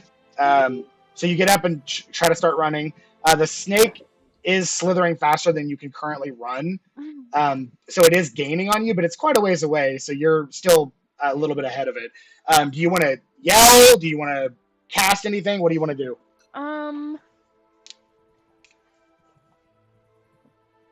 I want to cast. Is Jorvik gonna appear? Yeah, so a few more moments pass, and so a tear opens, and you see Jorvik like just calmly, nonchalantly walk out perfectly, like he's done this many times. That's what I did. That's how I did it too. Very nice. We have a problem. Lindsay might have gotten a little overshot. she don't worry. She's still in this plane of existence, but she's going to be a lot further away. So we need to find her. And he kind of gets his wits about him and starts running down the path away from the city. Do you know what direction? It's more than likely going to be south, and he starts running. Let's go. All right. Would she not know just to go to the city? Well, she doesn't know where the city's at. She's in the middle of a jungle in a place she's never been. Okay, fine. I'll go find her. You guys know where you're going because there's signs. All I'm saying is this is cutting into my costume getting time. Okay, we'll go rescue our friend. Thanks, Krevlin. She's a really good friend. Listen. So I'm willing to rescue her. Roll better. That's all I could say. I thought I rolled pretty good. Yeah, you're I'm not mad at Olympia. Roll was nice. 75. Nice. I know. And then Garrus, knowing my bullshit's that's not necessarily good. Hey, I feel like I called that breaking a leg just one person. Yeah. Well, you didn't break anything with it, but it fucking hurt a lot. That's one of the most painful things you've experienced. What's your Yeah, HP? ouch. 67. Oh, no, my AC is... No, your HP. HP. Oh, yeah, 67. Oh. Yeah, so she has 23 hit points left. Okay, that's not bad. so I think I'm gonna cast Tell that to the snake chasing her. Oh gosh. I dropped my dice. Third level erupting earth. Okay. In its area. Okay. And it was a Is it making a save of some sort? What does it do? I rolled an 18, so I think it hit or whatever. Usually stuff like that, it has to make a saving throw against it. What does erupting earth say? So you don't roll a dice. He has to make a dexterity saving throw. Yeah, so he makes a save. You don't have to worry about rolling a dice. Okay, gotcha. All right, so... All right. And what do I need? What's the DC? 15? Yeah, 15. It's your spell DC, which is displayed at the top of your spells. Yeah, 15. Okay. He got a 14, so he failed. So, what happens to him? So he takes 3d12 bludgeoning damage, and then it becomes rough terrain. Sure. So it does slow him down a little bit. So go ahead and roll your damage, and then you are starting to... 18 damage. Gotcha. Okay. So, yeah, and are you also, are you making noise during this? Are you screaming? Are you saying help? I mean, no, I probably was just running and, Okay. not necessarily screaming. All right, so you cast the spell, the earth starts to, shake and crack, and the snake kind of hisses in pain as it takes the damage. As it does that, it kind of looks back at you. Hang on, sorry. Looks back at you, and your... its eyes start to glow kind of this red color, and it hits his back, and it starts to shoot this what looks like venom towards you. Oh, great. As this venom glob is coming towards you, you're going to react to it, and before you can make your saving throw, you see what looks like a this quick flash of what looks like water and energy right next to you, and this giant anvil flies down, blocking this acid, and it slams into the ground. And as it does, you're kind of sitting there, getting your bearing back and kind of lifting up. And as you do, you see a foot walk past you. A robed figure walks past, picks up the anvil like it doesn't weigh anything. And the snake is basically coming up to you guys at this point. Without missing a beat, he just takes the snake out extremely quickly. And as he does, you heard it pretty good, but he just completely fucks it over. And as he does, he kind of flicks the anchor to where the ichor of the snake flies off of it and hits the ground. He has his back to you, but he says, "Are you all right, my lady?" I don't know about all right, but better now, maybe? I've not seen you before. Are you from here? No. Okay, well, just to let you know, the jungle is a very dangerous place. If I was not making my rounds, you would surely be in trouble. I think so. I made a wrong turn, and I got a little lost. I see. Do you have friends? Yes, I did get separated from my friends. We were making our way into town. Is there some place I can take you? What's the name of the town again? The name of the town. The name of the town that you're going to in Galaran. The name of this town would be let's see, the name wouldn't have changed in that amount of time, so it's going to be. I'll have to double check my notes, but I'm pretty sure it's called Fortwith. So Fortweth, Fortwith. Do you possibly know where Fortwith is in Galaran? Yes, I do. Do you have business there? Yes, I'm going to a party. A noble. Nice. I can take you as far as the city gates, but I'm not allowed there, so I can't go much further with you. I would very much appreciate. Well, actually, can I insight check him? Yeah. I'm learning. He still has his back to you, and he's got his cowl over his head. Oh, 11. 11. Seems trustworthy. He hasn't done anything to make you think otherwise. He did just kill a giant fucking snake that was trying to kill you. Yeah. Can I ask your name? Yes. I've been known by many, but everyone around these parts that does know me calls me Laguna. Laguna? Laguna. And as he basically tells you that, it's Laguna. Is he a frog? You don't know. So, yeah, he tells you his name, and he says that should suffice for now. As I said before, I'm not very much liked in these parts for one reason or another, but I'm glad you're safe. Thank you for helping me. Absolutely. And then I'm gonna get up and I guess. Yeah. So he kind of like sits there for a moment, like he's hesitating to say something else, and then like you kind of start to, and he goes, "Question for you: Are you related to? Do you have royal family members?" I don't really know. I don't remember much of my family. I know it's not, but you remind me visually of somebody that I knew long ago. Somebody very important. And, yes, well, couldn't possibly be you, so sorry I brought it up. But yes, I will see you forth to your friends, and we will make our parts from that. Yes? Yes. He kind of flips back around. He has the cowl across him. When he walks by you, make a perception check. Is this Larry, Gary, or Barry? That would be amazing. Larry, Gary, Barry! Like they all like show up. 14. How far in the past are we? 100 years. So as that happens, he walks past you. You notice that he has very human-like and very pretty blue eyes. But you notice as he's walking past you, he has green skin. And that's all you really notice past that. And then the anchor that he has, he's just holding on his shoulder like it doesn't weigh anything. And he kind of walks past you. He says, "This way to the road."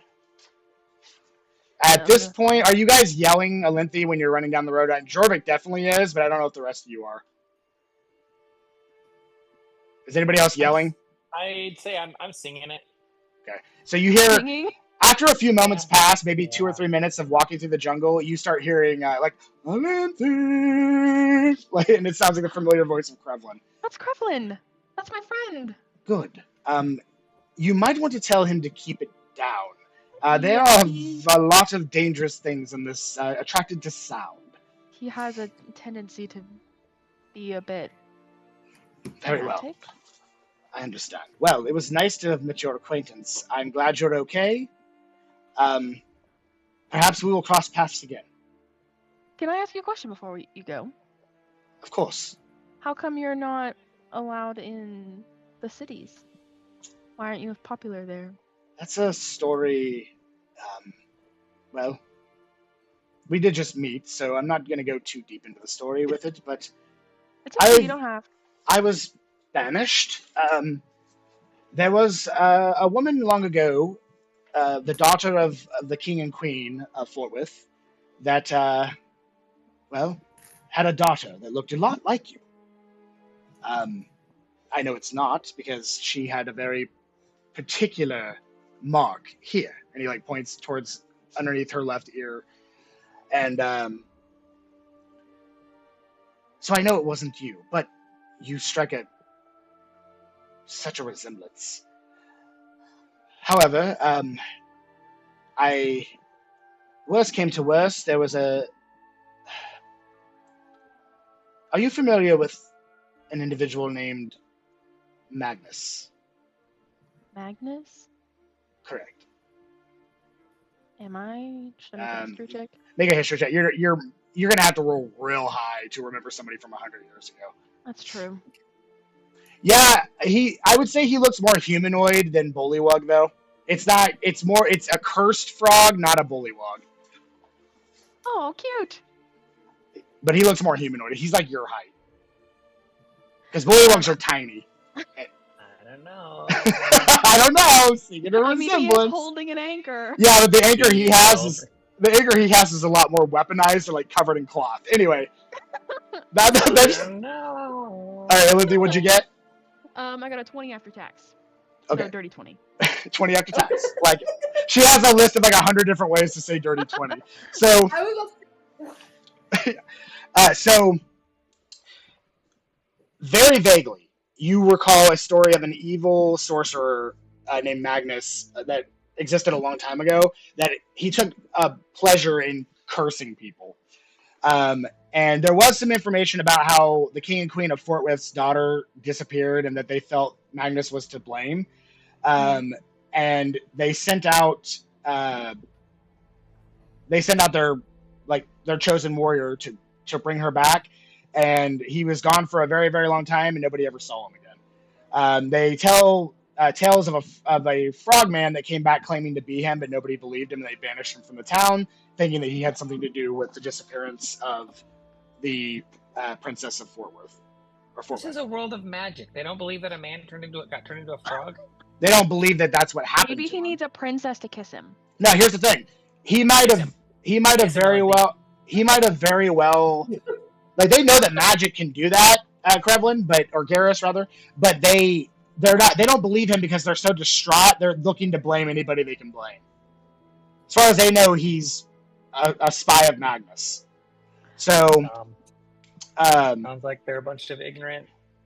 He's a person that I would avoid, especially considering you're the spitting image of her. I remember hearing a tale about something about a lost princess and a person who likes to curse people. If you're going to this party, hide your face, because if anybody sees it there, they're going to immediately suspect something. Because I'm telling you right now, it's almost like looking in a mirror. For her, like, as if it were her. Looking? Like you looking in a mirror at yourself, basically. I got you. Thank you for your help, Laguna. I hope I see you again in the future. If it is you don't want to come meet my friends? If it is meant to be, I'm not very popular with people. If it's meant to be, it will. And he says, best of luck, and again, tell your friend to keep his volume under control. I wish you best of luck. And as he says that and he's walking away, you see like there's like a gust of wind and like it's almost like water just kind of creates and then dissipates and he's gone. I'm gonna limp toward my friends. Okay, you guys see as you're calling and singing for Linty, you see her kind of wobbling out of a foresty area coming up the road. Hey guys.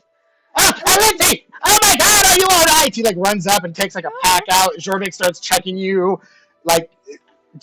gives you a healing potion. He's like, Lady Scholar is very, very sorry. Sometimes this happens. Sometimes it just happens. Are you alright? That was terrible. A giant snake tried to eat me. What?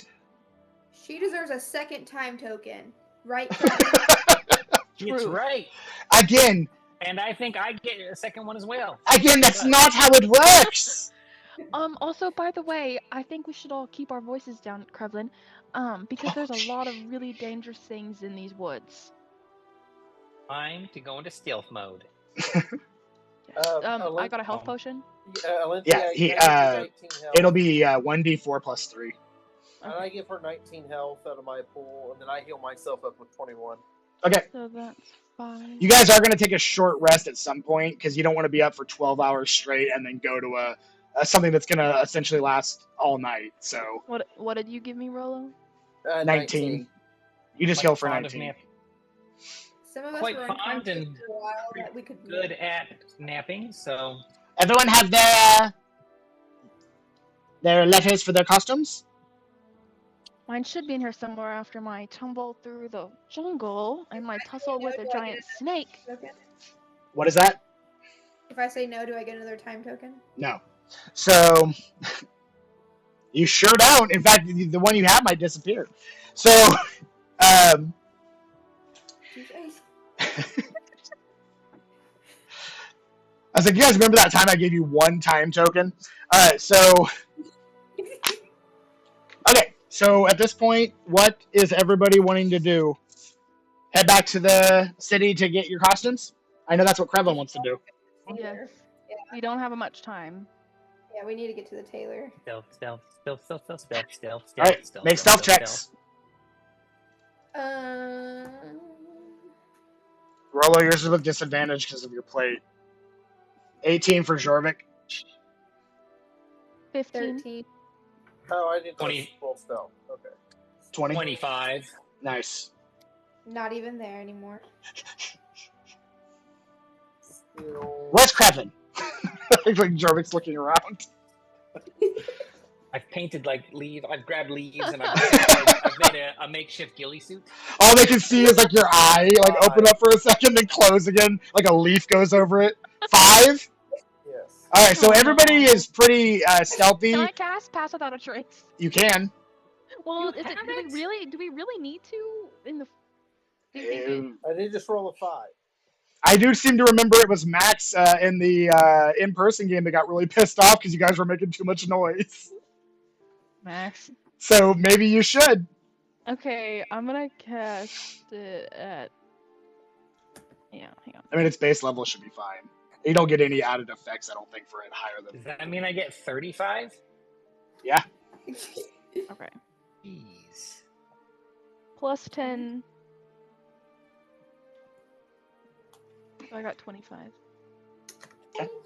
So you actually got 15, Rollo, which is not horrible. Nice. So, all right. So you guys coalesce with the shadows that are cascading from the trees and kind of blend in with it, and you're just kind of like a collective blur going through the tree line. You do hear all manner of creatures, but you don't encounter any of them. You do eventually make it to the gate of the city, and there's not there are guards, but they're not actively stopping people from coming in and out of the city. They're just making sure that you guys aren't dinosaurs or creatures of the night. So as you kind of make your way in, they say, welcome to Fort Worth. Here for the party. Yes. All right. Welcome in. 35 stealth. Can I just sneak in? Yeah, sure. Could you point us in the direction of the tailor? Yeah, you'll if you're looking to pick up your costumes, they'll be that way about half a mile. Thank you, good sir. Yep. So he points you around the city. This is a massive city. So before you really don't know the whereabouts if you're more on the Dagon or the Archon side of things because that hasn't happened yet. So everything is completely different here. It's more of a monarchy than it is like a dictatorship. It does eventually become a pirate dictatorship as time goes on, though. Roughly 50 years from now. So anyway, yeah, you turn the corner and head towards the costume place. All right, so we'll say you get there, and you guys head in. Squeaky! As you do, there's a very well-dressed female human that kind of walks up and says, hello. Are you here to pick up your costume, or are you wanting to design one? Are you getting ready for the party? We have a couple orders to place. Oh, sacred artisan, I bow to you. Oh, and to you, good sir. We'll let Krevlin go first. This might take a while. All right. Consider me your glitter-drenched muse. My arms are wide, like I'm halfway through a musical number. All right, darling, here's what I need. All right, I'm listening. That whispers mystery, screams wealth, and winks danger. Ooh. Imagine a midnight scandal. Married to a peacock's ego, and their child was raised by drama students in a haunted opera house. To that, but make it fashion. Wow. Okay, so velvet, jewels, a cape so unnecessarily long that it requires a warning label. I want people to question if I am nobility, or maybe a villain, or maybe a ghost of a very attractive past noble. Nice. And the mask, of course, elaborate horn, Mm-hmm. accommodating. Ideally, people should wonder if it's cursed. Oh, and obviously, pockets. Many. I will be storing secrets, snacks, possibly a small bird. Now, when you say And, mini one last pockets, thing. give me One last thing. a range of Um, pockets. Are you thinking maybe like 7, maybe 12? Are we gonna get a 46. scene with it? Maybe 47? 47 pockets. 47 pockets exactly. How many articles of clothing are you gonna own with 47 pockets? All right. I just rolled a D100, baby. Is it similar to the one you're wearing right now? Is that No. Similar? No. all right? I meant no offense. Oh, listen. That's a very nice jacket. Listen, this is the most important part of the costume. I'm Should listening. it happen to vanish in a puff of glitter, I want the outfit to remain behind, smoldering gently. All right. Listen, I'm excited to get started on this. I think I can make you something that's hot, but at the same time cold, but that says, hey, I'm here to have a conversation, but I'm also the greatest person you're ever going to talk to. Are there other costume makers here? Because I need you on this. You only have 12 hours, and there's 4 other costumes that might need to get thrown together. Oh, darling, you talk as if I haven't heard things like this before. Right. So the coat, tailored coat, of course, deep indigo velvet that shimmers like an oil slick in candlelight. The cuffs and lapel will be lined in black satin, embroidered with silver thread and curling patterns throughout. A bit of a like a repeating pattern, of course. Fractal is what I'm trying to say. The inside blood red silk, studded with hidden interior pockets, of course. I'd say probably about 22 of them should be hidden in interior pockets. Sure. Each one enchanted to crinkle a little bit whenever if a guard is going to come near me. Like little hard candies, wrappers. The cape attached on one shoulder with a silver clasp that is shaped like a fox's grin, and the cape is midnight blue with a constellation pattern that seems to shift every time I move, a subtle shift. It needs to drape down to the floor, trail behind me enough to make an entrance. If not, then this whole trip is completely wasted. I completely understand. Entrances are huge. So an ivory poet's shirt with flowing sleeves, tucked into a brocaded vest. I'd say the color of storm clouds with etched metallic threads shaped like laughing faces, but like a laughing face of like a broken heart, preferably hearts that I've broken. If you could go ahead and make that happen. There's a secret pocket in the vest. I'm going to keep some dried rose petals in there. I also need you to supply those. No explanation will be given or is needed. The trousers, tight black trousers, silver buttons, flared at the calves, tucked into polished heeled boots. Polished high-heeled boots.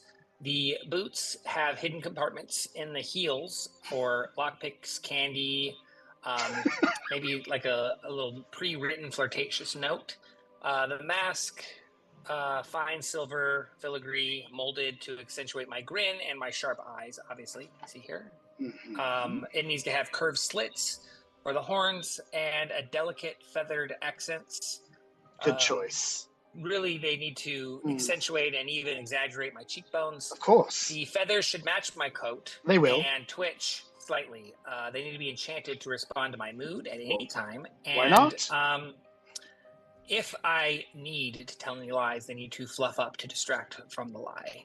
Accessories, I need a silver-tipped cane that doubles as a flute and black leather gloves with hidden compartment for ink and a pen and some chalk. My earrings, I need those shaped like tiny gold drama masks, one of them frowning, one of them smirking, with horns on each of them, of course, and a ring that has a faint, harmless glimmer on everything that I touch.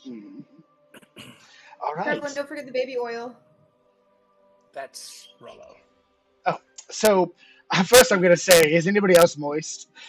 Then second, I'm going to say, yes, I think I can do that. Your grand total for all these things mentioned here, just check the list and it hits the ground as she shows you all the things she wrote down, is going to be 2,487 gold pieces and 15 copper. No problem. I have So, a letter here. She takes it from you.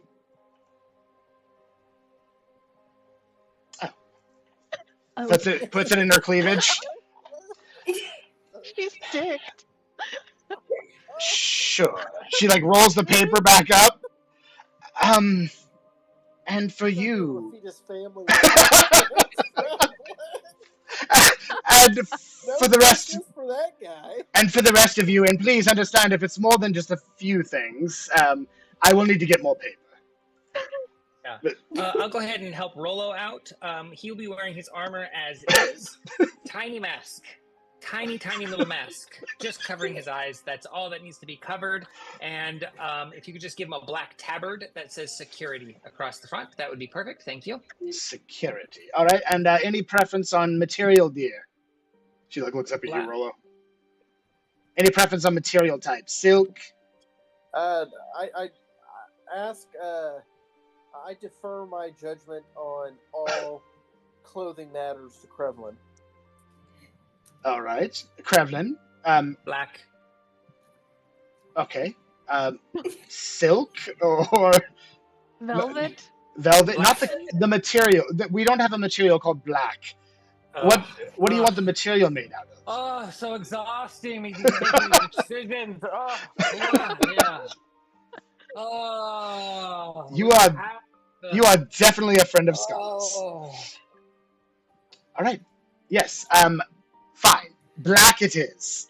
I will take care of that. And for you, my elven dear. She looks over at you, Elenthe. Since I don't have this way of painting with my words like Krevlin does, I found an inspiration photo for you that I'm gonna try and get it to show on camera. Maybe it probably won't. So far, it's not doing a very good job.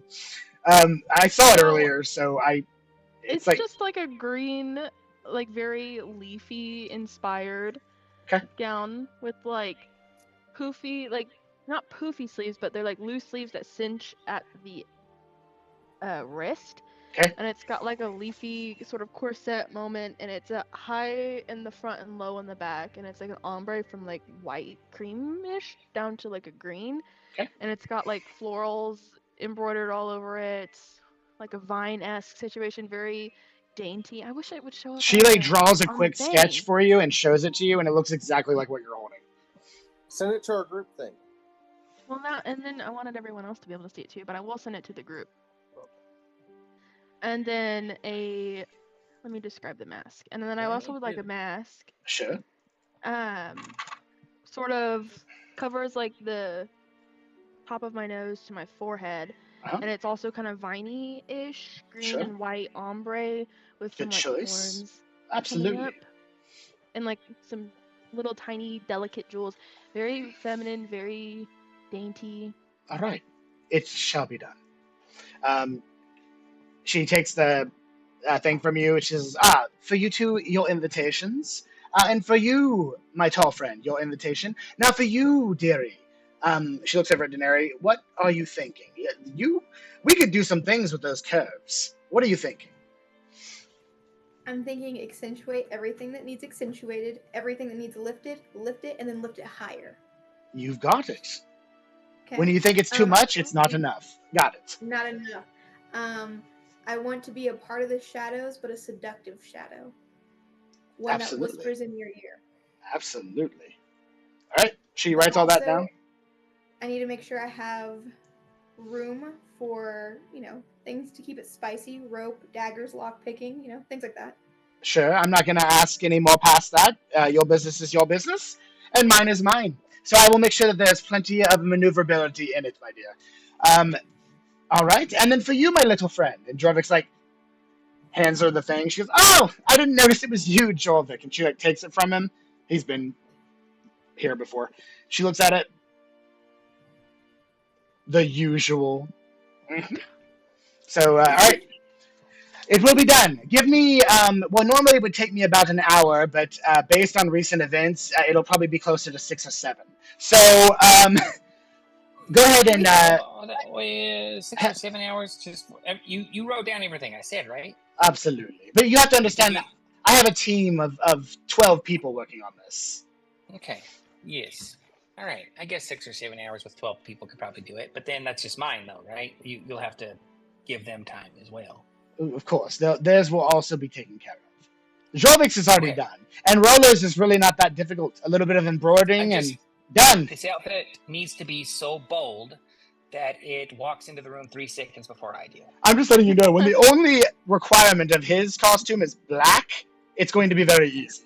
So no, my costume. I know. My costume is the bold one. His is not bold. His is black, and it says security. This is what I he know. wants. What I'm saying is mask. His will be quick. Perfect. Is what I'm saying. All right. It needs to be easy to dance in and tear-awayable. Yours? She writes that down. I will do my best. A cheap material that I use is temporarily forget their mother's name, then probably not good enough. Material I use is not going to necessarily tear away easy, but I will do my best for you. Thank you. Perhaps I can put just the right amount of sparkle. Perhaps I can put a sundering effect on it that as the night goes on, it will be easier and easier to tear. If you could write a poem and sew it into the lining, unobtainable by anybody, unreadable forever, I would also be preferable. Sure. All right. Thank you. Enjoy the rest. These mask things are kind of weird looking. It kind of reminds me like of this thing they used to do back home where they would put these types of masks on and they would not wear any clothes, and they called them eyes wide shut parties, and it was really weird. But it kind of reminds me of that. I'm glad we're going to have clothes, but it's kind of weird. Just saying. Everyone just looks at Rollo and... Did you go to 6 parties? What is this? This is an eyes wide shut. Rollo. Well, listen, remember we talked about this. By the way, you guys see inside thoughts. You guys see Tom Cruise. Was your height though, Rollo, or were people getting knocked out? You guys see Tom Cruise and Nicole Kidman walk into the shop looking for their costumes. When you get time, Olympia, Google eyes wide shut, and I apologize in advance. That's a real thing. Yes, and I apologize in advance. I'm not Googling that. Just watch the whole movie. It's a movie. It's a movie. It's not. Oh. Yeah, it's a movie. It's not. Yeah, porn. It's definitely not softcore porn. It's a psychological. Yeah. It's not. It's rated R, but it's a psychological thriller. Oh, by the way, guys, Eyes Wide Shut, not a sponsor. Yet. Not yet. Okay, so. Shit, I'll take it. All right, right? Yeah, Tom Cruise wants to sponsor us. I'm okay with that. So, just, whatever. Anyway, keep your Scientology to yourself and we're good. Okay, so, I'm still not good with that. Anyway. Yes, enjoy the party. Come get your outfits whenever you're ready. The party does start in about 12 hours, so you've got some time. Enjoy your time in the city! And she, kind of starts getting started. Did you ask her name? What's your name? Oh, my name is Lady Bellum. Bellum? Bellum. Bellum. If you notice the shop, the name of the shop is in, Bellum. Thank you, Lady Bellum. Absolutely. I look forward to seeing your masterpieces. I look forward to seeing you in them. And she turns around and walks away. What a lovely lady. Okay. So what do you guys want to do? I believe that she will be able to handle every one of my specifications. I don't think she will. I'm betting money that there's going to be at least one imperfection. And I will remember every single one of them. Ryan, you have to explain it all back in detail. Oh, do I? And then if you get one wrong, that's the one. I guess I'm gonna have to make a history check because I didn't write any of that shit down. So Hey, this is being recorded. what would be really funny is if I did write it down and then I just go through and just reread the entire thing perfectly. It's like whenever they read you back your order. Yeah. I could have done that, but you would have literally heard me typing the entire time because I definitely can't write that fast. I can type that fast, but I can't write that fast. With All like right. 1,000 typos. Yeah, I would have to like acronym like 30 words. I'm not sure what PJN meant. All right, anyway. Whoops. Okay. So yes, you guys can hit the city if you'd like. Do what you want to do between now and then. The party is everybody knows at this point. It's been talked about everywhere. There's a big castle at the end of the like this city. That's where it's being held. It's being held by the king and the queen. So Melkor's throwing it, but he's not the king or the queen, but he's throwing it in their honor. So after Olympia's encounter with Laguna, and her knowing that apparently she looks like this lost princess. Do I need to be worried about showing my face in town? It's possible if the wrong person sees you. So Olympi being the antisocial queen she is going to want to try and find a like an inn and go book a room and just rest in her room until it's time to go get ready for the party. Okay, so you find your way to an inn. I tell them that though, see if they want to come with me. All right, Fort Worth Inn and Tavern and Inn. Very peaceful. It's mainly just elves and humans just drinking like light drinks. It's not very active in here. Very few people, maybe 2 or 3. The bartender says, "What do you be having?" Welcome in. Like a room, please. Sure, 1 room. Yes. You see him kind of like whisper to somebody else, and then they hand him a key, and he walks up and goes, "Here you are. That will be 2 silver for the night." Okay, here you go. And I hand Thank you. it to him. Thank you. He like takes it from you, and he keeps kind of turning around and looking at you, and then he goes and puts the coin in. I walk away. All right. The room number he hands you is 4. It's on the 1st floor.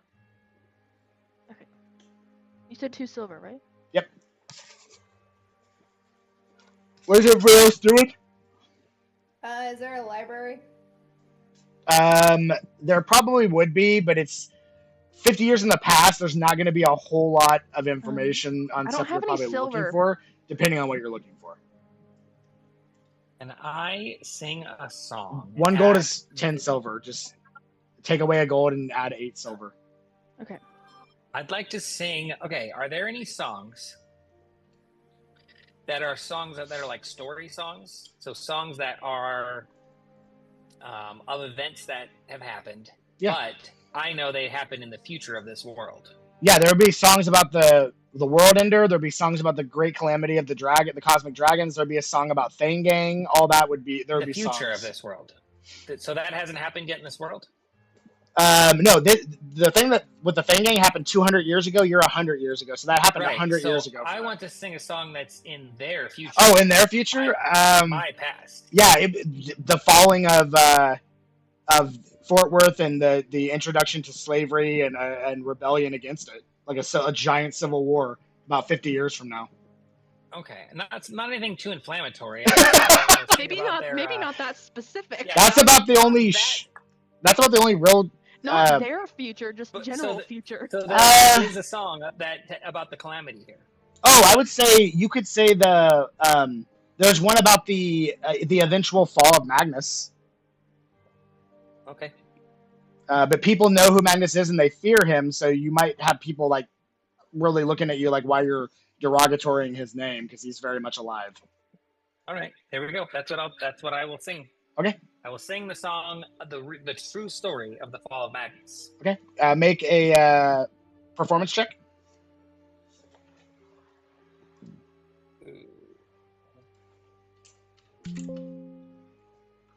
25. Okay. Yeah, it's pretty good and catchy, and a lot of people look over and kind of eyeball it. They're like, what? Like one mom that covers her kid's ears and they kind of rush off. A couple people are enthralled by it. one like drunk dude walks by and just starts laughing. Fuck that guy. Like takes his drink and just continues walking down the street. Does it give me tips? We'll say the people that are not scared off by it, we'll say you make about 6 silver in tips. All right. Yeah, pieces of 8 haven't been introduced here, so it's still gold and silver. It's not a pirate city yet.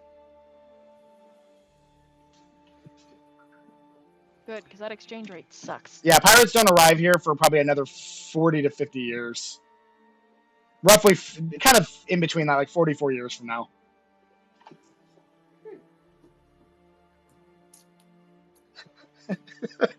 Okay.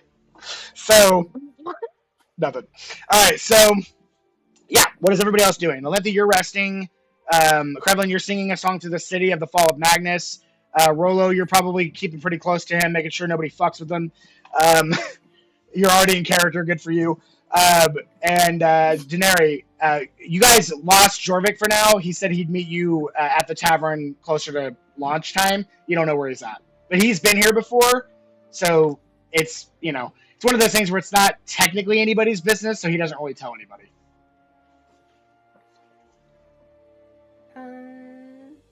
I guess I kind of want to walk around town and see if I pick up any insight that might help me at the party tonight. Make an insight check. Make a perception and an insight check. I want to see how well you hear. Do the perception. Do perception first, and then insight. We'll see how well you hear talks. 24 perception. Okay. You hear quite a lot of people talking about the party throughout the city as you're walking through and kind of just scanning with your hearing. 17 insight. Okay. You hear a bunch of people talking about how they're really excited about the auction tonight. And you hear another person say that he's nervous because he doesn't think that he's going to win the diamond pendulum. And it's worth a lot more than what it's being bidded for. It's called the diamond pendulum. What kind of stone is this thing that we're after? The Dreamstone?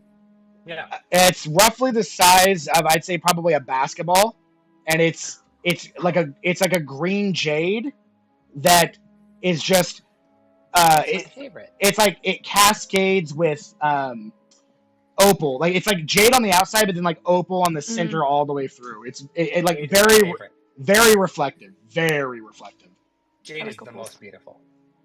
Maybe I want to try and find a magic shop for a bag of holding or something, because I can't hide a basketball size.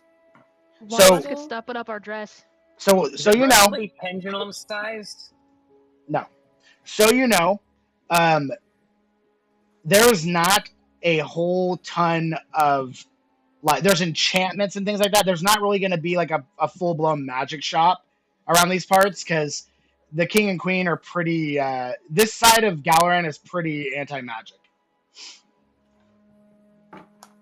so there's not a whole lot of magic shops. There's potions like healing, there's medicinal potions and enchantment magic, but there's not going to be like +1 weapons and fire arrows and things like that.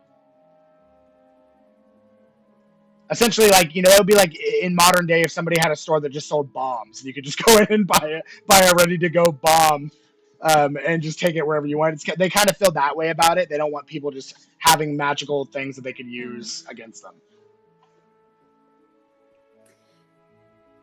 So nobody's gonna have like. I don't know. My dress is gonna be black tight, market guys. shops. Well, Jorvik has a bag of holding, so you can ask him about it. Oh, let's use his. I want to also find Jorvik because I feel like I've listened to enough people on the street. Okay. Start making perception. Give me about 3 perception checks as you're walking through scanning the city. You can do them all with advantage because you're very good at that. This kind of I don't know what the best word. Reconnaissance. It's like your thing. So with advantage, first one's 21. Okay.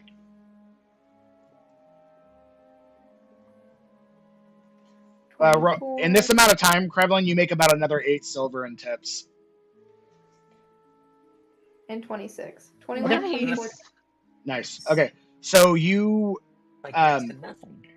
Yeah, you actually pick him up out of a crowd, and you see him walk up. He's buying what looks like something from a vendor, like a little street vendor. Whenever you can't exactly see what he puts in his pouch, but you do notice that as he walks away from it, it looks like they're selling dolls, like little almost like Build-A-Bear, but like dolls, like customized dolls. I'll approach him. Okay. Hey, Jorvik. Hello. He like turns around, kind of like not expecting you to be there. How are you liking the city so far? It's aged. Definitely. That's a word. Than what I'm used to. Yeah. Hobby you have? Oh, the dolls? I just like to pick things up from different places and different timelines, if that makes sense. Kind of like a living journal, so to speak. Have you tried it? Have you thought about picking up mementos? Has Wes approved of this? Maybe not. Can I do insight to see if he's telling the truth? But he is playing a gnome wizard, and they're pretty quirky, so It's true. I'm sure he's okay with it. He can message me and say, "Listen, motherfucker." How dare you? How dare you? Dolls? Doll? Do I look like I play with dolls? Knock next time you come in here. You hear me? Knock. Did you see anything? No, Jorvik. I didn't see you playing with your dolls again. Good. All right. Figures. All right.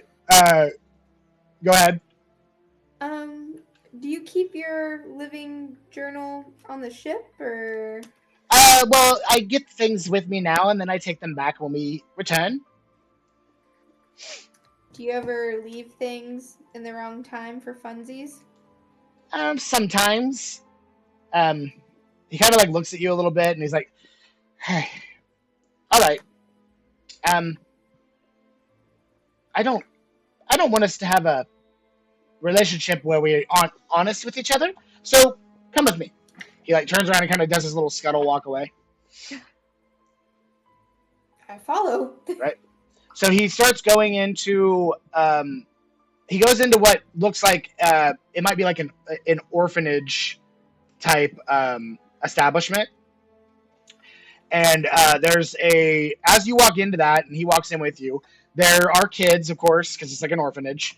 And there's also like an older adult, probably like mid-50s, kind of walks up and says, Jorvik, welcome back. He's like, thank you. He like reaches into his pouch and says, I got this for Melanie. He's like, I'll see that she gets it, thank you. He basically, is everything all right? Everything going good?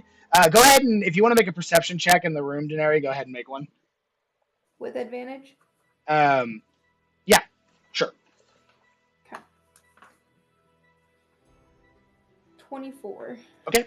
You see in this building, you see a very well artistic rendition of a dwarf that is wearing like armor and has like an axe on their shoulder, and they have this like really nicely articulated mohawk.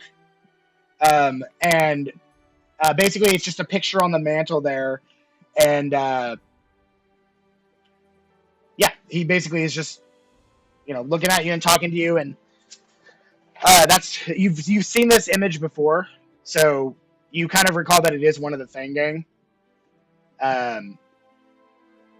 That's what you see on there, and everything else is just kind of specific to this room. But you also see like there's little plaques underneath it that talk about people from the past, like orphans that were adopted from here and taken care of, and basically helped throughout time. It's like, well, is this the city where Riz gave the money to those two boys and tried to start that? Maybe. Is this that same city?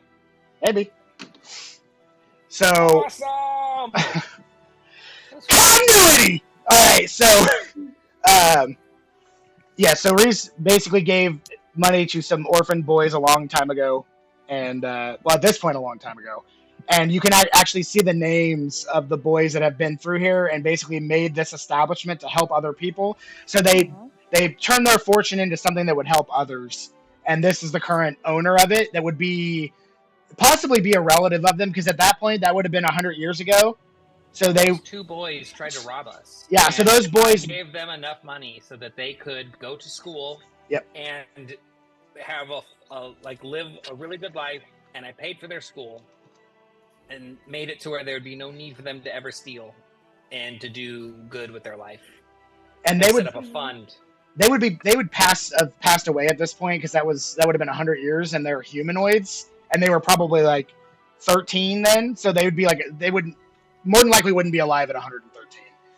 So they've probably passed, but this is the current owner, and they remember what Reese did because it helped their establishment, and it's just kind of like he's like the mascot, like a legend. So he's like, well, thank you. Please give Melanie my best. I surely will. And he turns around and walks out. I follow him closely. Okay. And Jorvik? Yes. Who's Melanie? Well, an orphan. So just to give you a little bit more insight, I'm sure you feel that you've made some mistakes in your life, as have I made some of my own. This is my way of trying and hoping that maybe by doing certain things in the past, I can make a better future. Melanie specifically is just an orphan that I don't want to sound like I'm playing favorites, but she's a gnome. Just a gnome orphan. We like to take care of our own, help our own when we can. I'm sure you understand. Will she make waves in the future? I certainly hope so. And he kind of just smiles a little bit and turns around and walks away. I would like to go to a bookstore to buy some books for Melanie for education. Sure. You head to the library, talk to the squeaky librarian, talks to you, makes a deal with you. You find 4 good books that would probably be her speed based on what you know of her now. It costs you like 6 copper. They're not expensive. How do you break down a gold to copper? You just take away 1 gold, and then take away 1 silver if you have silver. So every 10 copper is 1 silver. Every 10 silver is 1 gold. Every 10 gold is 1 platinum. So you can just take away a gold, give yourself 9 silver and 4 copper.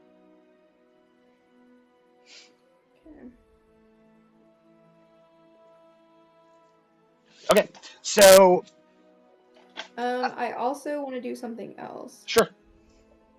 I want to leave a fund for at the bookstore for the orphans to come and be able to buy books or exchange them. Okay. I'm gonna drop like a library card situation. Yeah. Type thing. Okay. And how much money do you want to invest in this? I'm gonna drop 100 gold onto it. Okay. The lady's eyes light up. She's like, "Are you sure this is what you want to do?" We have to invest in the future of the children. I don't disagree. Thank you. She gladly takes it and kind of whispers to some colleagues, and they both like kind of bow to you, like, "Oh, thank you," and they give you visual praise. They don't want to physically do anything because they don't want to invade your space type thing. They're trying to be respectful. Please send word to the orphanage, but allow it to be an anonymous donor. As you wish. Thank you so much. Wow. And they're talking to each other about the lives we're going to be able to change with this. And he's like, yes.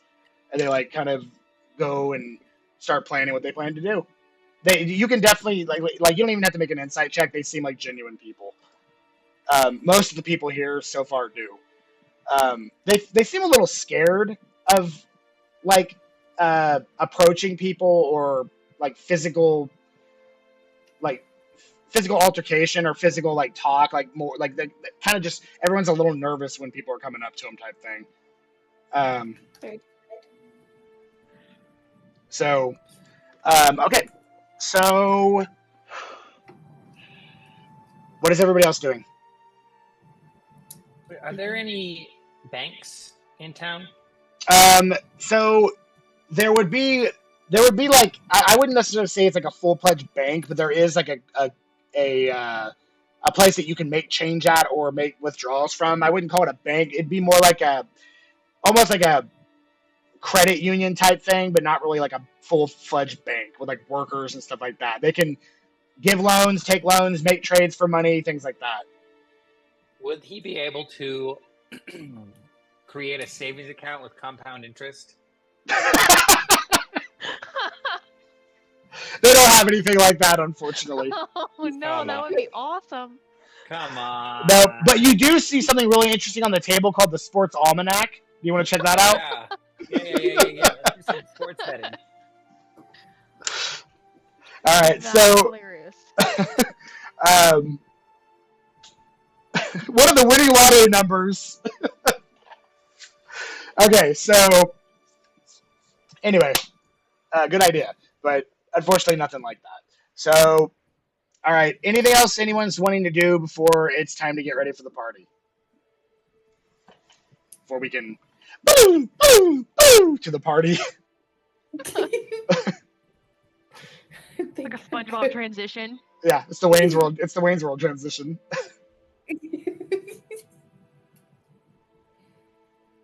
I think I've made enough changes to the past. Okay. All right. We'll say you guys get to the point where it's time to pick up your outfits. Roughly about 6.5, 7 hours from now. Everybody makes their way back in. Squeaky. She says, there you are. I think you're going to be quite proud of what I've come up with. For you, Galantrie. And she shows you like this perfect rendition of what you were asking for. The cream pops with the green. And like it's like the perfect picture. It's the perfect amount of like floral, but not so overbearing that somebody's like, that's a little loud. It's just, it's perfect. Daenerys, yours accentuates in ways you didn't even know it could, and the lift, it's like you grew like 3 inches in height. Can you try them on there for like you can? anything? Yeah. I think she meant height. Oh, don't you worry. And do we all have masks? Yeah, you would probably all like it's a mask is required. As the dressing room doors open, you guys see what looks like a small Minotaur costumed person walk out and kind of like bump into something a little bit and turn around and go, hello guys! It's Jorvik. Yep. He's got a little Minotaur. He's got a little Minotaur costume. You look amazing. Thank you. Yeah, I wasn't really sure what I wanted to be. It's a little tight in here, but yeah, I like it. That's your usual? Yep, it sure is. How many costume parties have you gone to back here? Let's see. We're going to this one, so 1. Yeah, 1. How do you feel about I'd armor? like to imagine that while we're having like actual masquerade-looking things, is it just a straight-up costume party costume of a Minotaur? Yep. Is that correct? That's correct. And then he gives a little. She goes, and for you, Rolo, black. And she like hands you this tiny little sash that for most people would be like a bandana, but for you it goes over your face. It's perfect. And security plastered over the front, perfectly embroidered with a white pop. Now, Mr. Krevlin, I'm going to let you know that right now this was not easy, but I think I've outdone myself. One long-tailored coat deep of indigo velvet that shimmers like an oil slick in candlelight. The cuffs and lapels are lined with a black satin, embroidered with silver thread and curling patterns that resemble arcane runes, and whispering vines. The inside is a blood-red silk studded with hidden interior pockets, 22 in total, each enchanted to crinkle like hard candy wrappers just slightly when passed by nosy guards, only when passed by nosy guards. A cape attached at one shoulder with a silver clasp, shaped like a fox's grin. The cape is a midnight blue, with a constellation pattern that seems to shift subtly as you move. It drapes to the floor and trails behind you just enough to make a grand entrance. Shirt and a vest in an ivory poet shirt with flowing sleeves tucked into a brocade vest, the color of storm clouds, etched with a metallic thread shaped like laughing faces and broken hearts. There's a secret pocket in the vest where you will keep a single dry rose petal for reasons that you refuse to explain to me, so I don't know what your purpose is with it. Trousers It's in and... there, right? It is in there. Tight black trousers with the silver button flares at the calves, tucked into a polished heeled boots. The boots have hidden compartments in the heels for lockpicks, candy, emergency flirtation notes, things like that. You know, the usual. A half mask of silver filigree, molded to accentuate your grin and your sharp eyes. It has curved slits for your horns and delicate feathered accents at the cheekbones. The feathers match your coat. Switch ever so slightly, enchanted to respond to your mood. Now, you did ask for some accessories, so we have a silver-tipped cane that doubles as a flute. Odd choice. It could be used as a distraction tool, but I did it. A black leather glove with a hidden ink with a feather pen and chalk compartments. Earrings shaped like tiny golden drama masks, one frowning and one smirking. And then a ring that casts a faint, harmless glimmer on everything it touches. Now, did I miss anything?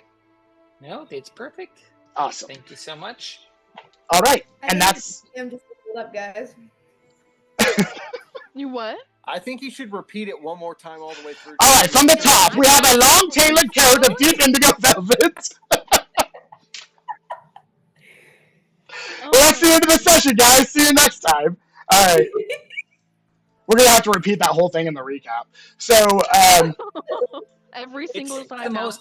It's the most important part. Last time, during during the Kingdom of Dreams, we have a tailored coat of deep indigo velvet. Unfortunately, I can never take this off. This is what Craven looks like from now on. It is no mere costume. It is a declaration. It is a threat. Mm-hmm. It is a love letter to drama itself. Indeed. I would expect no less. I just want to say you've done it. You've captured my very essence. The very essence of me, my tapestry of charm. Chaos is just enough mystery to... Oh, you're going to make me cry. To make a bard weep, honestly. But listen, my team had a lot to do with it as well. You can only give me like 70% of the credit. They need at least 30. If I die in this outfit, then just let me. It will be the greatest death anyone has ever seen. I get down on one knee. I'm going to take her by the hand. I'm going to kiss her hand. Oh. You don't sew. You summon. You don't stitch. Thread. You weave legends. I do. Thank you. I do. Make sure to tell your friends that you got it at Inn Like Bellum. That's right. And she like looks over at Daenerys and winks at her and then turns around and walks away. Okay, good. She walks away. I'm going to turn around, and if I feel like we're alone, and if we're not, then we're not. But if I feel like that we're alone enough, I'm going to clap my hands once and shout, "The heist is off. We are robbing hearts instead." Okay. You kind of say that amongst your group, and you do that, and the whole outfit like shimmers at the same time, like with vibrance. So then you guys look over at Jorvik, and he's like, "I think I might be underdressed." I am no longer a mere bard. I am poetry itself. Krevlin, I never thought I would ever say this, but you look fabulous. Slay. Honestly, slay. All right. So you guys are getting to the point of the party. It's gonna be all the talk of the Eyes Wide Shut party. Oh god, I gotta find that music. Oh, Don't get the joke. It'll be copyrighted. Take off your mask, Krevlin. You don't belong here. We'll get copyright strike if I play that song, so I can't play it. But it is a creepy ass song, so. Kubrick also does The Shining. He's really good. He's like one of my favorites. But yeah, that's the last movie he did. He died like right after it was made, and if you watch it, you'll know why. Yeah, he died because he didn't go to a doctor within 4 hours. means. All right, it's a very horny movie. Anyway, Should have called it Eyes Wide Open because that's what I was. yeah, no one's got their eyes shut at that party. I'm telling you right now. All right. Let's go to our other fictional party, please. Okay. Yeah. Homework for next session. Should we jump straight to the? Should we jump straight to the? To the party? Sure. Never taking his costume off again. This is what my character looks like. So, from now on. hey, Krevlin, like, how do you want me when we come into a room? I know you don't want me to talk, but like, how do you want me to like Having flashbacks. make a fabulous interest for you? Because that's what I want to do. The goal is this is all about Krevlin tonight. I love this so much. I love you for this. And yes, I'll make the entrance. I mean, I'll need you to. I'm going to have to ask you to do some impossible feats of strength. Mm-hmm. You'll be arm wrestling multiple nobles at the same time. Nice. Or will they be wearing pants? As long as they're wearing pants. Nobles, they're known for their arm wrestling. They're nobles. I mean, they're guards. I'm sorry, the nobles, multiple nobles guards at the same time. Sorry. Nice. And you'll have to win. It's predetermined. And I mean, don't worry if you don't win. We've got little emblems, coins that can take us back, and you can.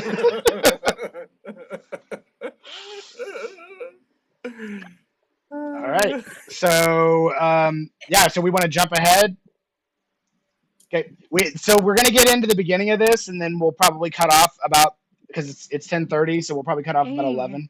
But we're gonna get into the beginning of this, and then we'll end at a certain point of it. So you had to read the Krevlin's outfit. Yeah, that was at least an hour. All right, so that was pretty funny though. So anyway, so you everybody heads there, and you can already hear the music outside of the establishment. It's not as loud, obviously, but you can hear it. And a guard approaches you all and says, "Invitations, please." Nice costumes. Wow, yours is really nice. Points at Krevlin. It is. And you, my friend, what are you supposed to be? He looks up at you. Rollo. And I just looked at Krevlin. Yes. He's in costume as my security guard. Oh, nice. All right, well, enjoy the party. He takes the invitations from you guys. And stay out of trouble. Okay, so you guys, the doors are open for you. Squeaky! As they open up. Is there a herald to make announcements? Yeah. So, it's like, fake name. How would you like me to introduce you, sir? How would you like me to introduce you, sir? I'm not walking in with the group. I'm gonna try and. That's fine. I am the most fabulous, the most entertaining, the wonderful, the magnificent. Wow. I mean, how many more? You're a very good herald, right? I tend to be, yes. Okay, so how many? I want you to add all of the superlatives. Can you as you can see. Sure. In alphabetical order. And as he does that, so he's gonna go up to do it, and I'm gonna fling the doors open as largely as I can, and as he starts to announce me, I'm going to cut him off immediately with my really loud, ringing voice. No titles. I am simply the reason that you will remember tonight. And I'm going to brush by him. Okay. So as he was about to say, introducing the most fabulous, and then you bump him. No titles, darling. I am simply the reason everybody will be remembering this night. Thank you. So as that happens, you do see a very well-dressed, very pretty woman that you catch the attention of that has a champagne glass, and she looks towards you, and she's kind of gives a little bow to you, and then takes a sip of it and continues talking with our guests. He's gonna descend the stairs slowly with his cloak flowing behind him, just very flowing the velvet. Yep, it's just sliding behind you with your greatness. Glitters impossibly. It's too much detail, too many pockets. Gotcha. Not enough shame. he does not have enough. He could definitely use more. The mask shaped, very much like a fox's grin, hides half of his face, but nothing hides the confidence in his stride. Gotcha. Rolo keeps his distance just to make sure that you get your moment, so he's about 3 feet from you at all times. Very good.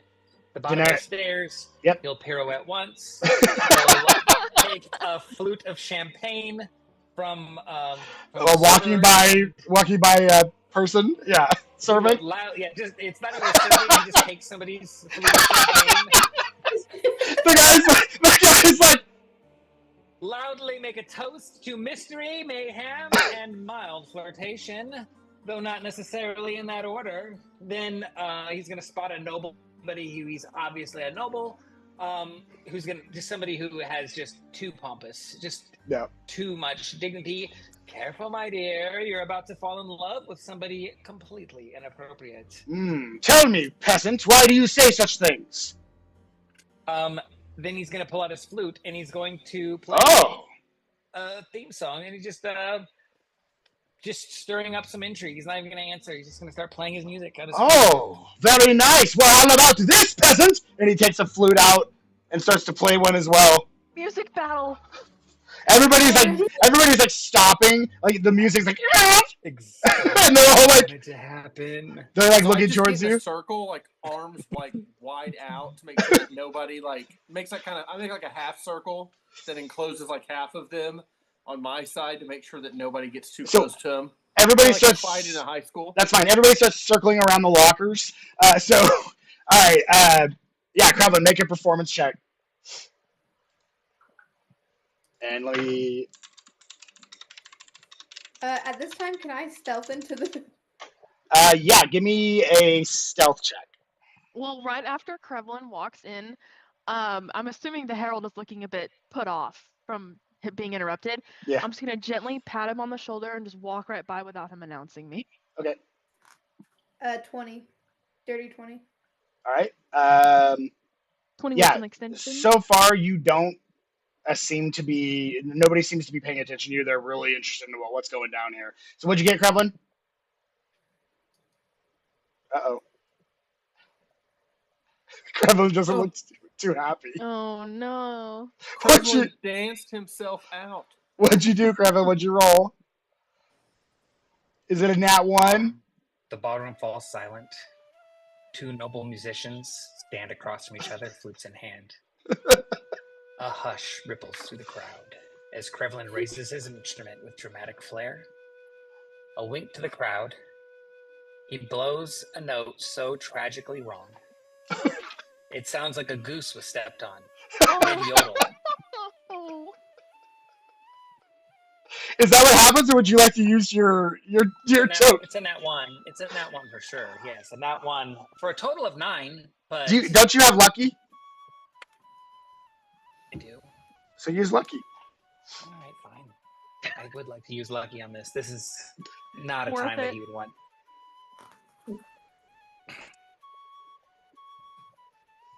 I'm gonna go try and. Because otherwise he's got some things to say.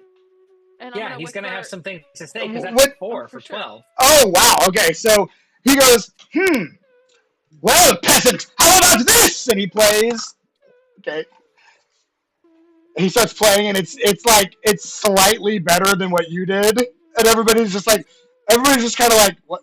Like this was a lot cooler a few seconds ago. A bold interpretation, I know. I call it the dying swan gets stabbed in a tavern brawl. Very avant-garde. Ha! Anything else in your arsenal, peasant? I hope you brought emotions, because I brought all the wrong notes and some trauma. Do your best, peasant! What can I say? Sometimes genius leaps, and sometimes after a leap it lands directly on its face. He kind of walks towards you. He bows to everybody as if he won. he walks towards you a little bit, and he takes the napkin out of his suit, and he's like, anytime you wish to challenge me again, peasant, I will be more than happy to oblige. Here, this is a tissue for your issue. And he hands it towards you, and everybody's like, oh. Oh, wow. Oh, I will accept. I grab the tissue and kind of like just put it on the guy's face, almost like palm it on the guy's face. Like just push him out of the way. You're like, what are you doing, Peckham? You like push him back out of the way. He tried to, like, the Tissue, goal how that he thoughtful. would insult my Krevlin. Yeah, so My security guard, tissue, how thoughtful. My security guard will use it to dab away your dignity after that wonderful performance of yours. Let him do, right before he does that. Good luck with that, Peckham! He like gets pulled to the back, and like the guards are like, "Are we gonna have problems here, gentlemen?" Now that I'm accessorized with pity, a bold fashion choice, I know, even for me. You heard it here first, everyone. The duel continues. Somebody is going home with their ego folded into origami. Is this enough distraction, do you guys think? Or She's already made it through the door, so. Oh, okay. Daenerys did? Yes. Like out the door? Good. She rolled high enough in her stealth to get through the door unnoticed at the moment. Oh, but into the party, right? No, she's to the door that she needs to be downstairs. Oh, I thought we were going together. But you can butterfly and follow her. Just make that's what you guys are gonna do. Make a stealth check with advantage because you're a butterfly. So she's not in the room. Well, I mean, we can say you guys went at the same time because that was part of the plan. There was just a lot happening. Well, I was gonna like roleplay a little bit. Well, then I'm sorry. Let's pass. Let's go back a little bit, and you guys have this conversation while they're like, "Peasant!" Oh, like just going back and forth. I just want to ask her, like, do you think this is the distraction? And then we're gonna try and get out. Okay. Guys, that was the distraction. Distraction! Let's start playing the flute. This is just the beginning of a distraction. Yeah. I also, Daenerys, thought it might be it might be a good idea for one of us to pretend to be drunk and the other one is helping us to the restroom or something to get back out. So, as you guys, are you going butterfly with this? Not yet, until I'm. Okay, so I need a stealth check from you two then. Are we able to hear what they're saying because we have our earphone thingies in? If they want you to. I can't talk because Yeah, like I mean, if they want you to hear their fumbling tonight, if they want you to hear your fumbling words, they will let you. Okay, yeah. So you both sneak through the door, no problem. You guys, Krevlin and Rolo, you both notice about a few moments after this, like you're kind of keeping an eye, like good, they got through. Maybe we can Well, Rolo is probably like, maybe we can dial it back now, and then you look over at Krevlin, he's just going 200% more on top of it, dialing it up. I'm getting some food. Oh, this. You guys see. Just a souvenir from the last man who thought that he could outplay me. You guys see a very well-dressed. Mop up some disappointment. You see a very well-dressed individual with kind of like sharp blonde hair that's kind of swooped back into like some type of like braid with very, very nice robes come up to the same door you two snuck in not more than a minute ago. And he kind of like looks around at the party, puts a key in, turns it, opens the door and shuts it behind him. So he's in the same hallway that you guys are in. So what are you doing when you see the door jiggling on the other side? Because you're in a hallway right now where you can go basically, like you're going to go down about 6 steps, and then you have a hallway that goes forward, and there's a door based on the information you were given, Daenerys, there's a door on the left, door on the right, and a door straight ahead. And to get to the first step of the vault is straight ahead. However, you were informed that there are constant rotations that check on the vault, so that may not be the best place to start. Now would be the time for you to butterfly, because I'm about to, I think I still have a bottle of wine.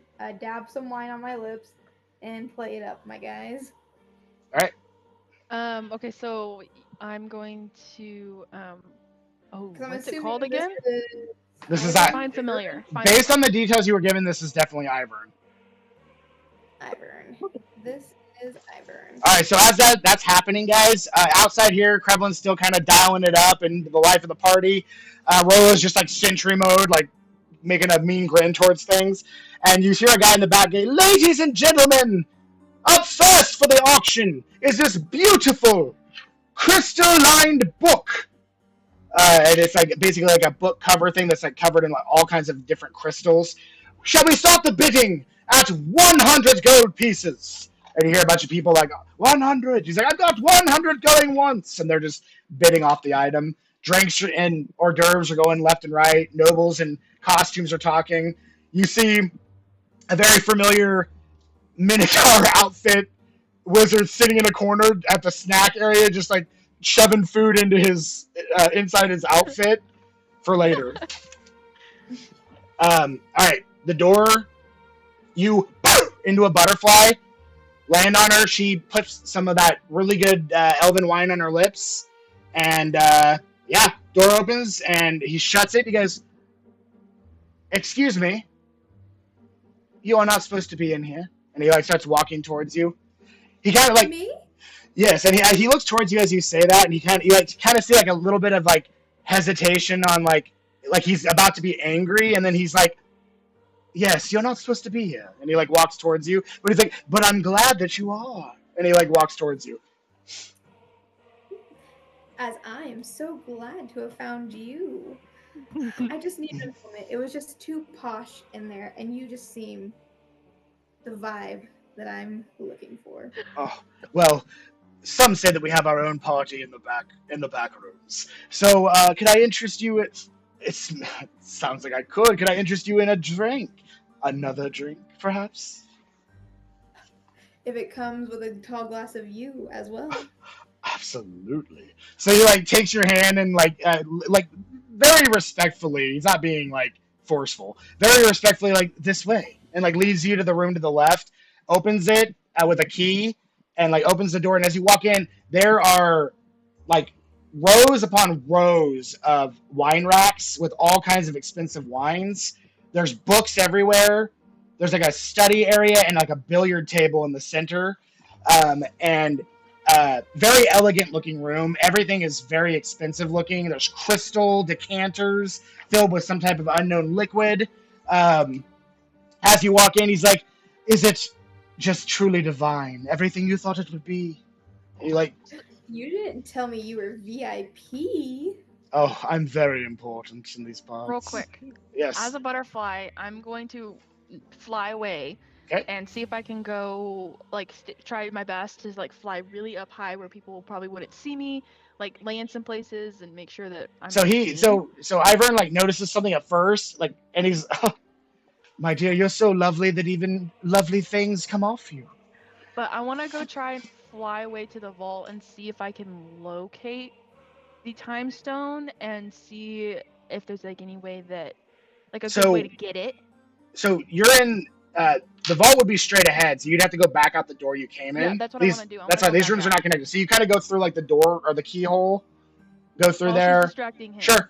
So you continue to distract him. Make a persuasion check for me, Denari, or deception, whatever you want to do, because you're like you can make it persuasion if you're truly trying to flirt with him, or you can make it deception if you're just trying to trick the shit out of him. I will tell you, he is a very good-looking man. Like think of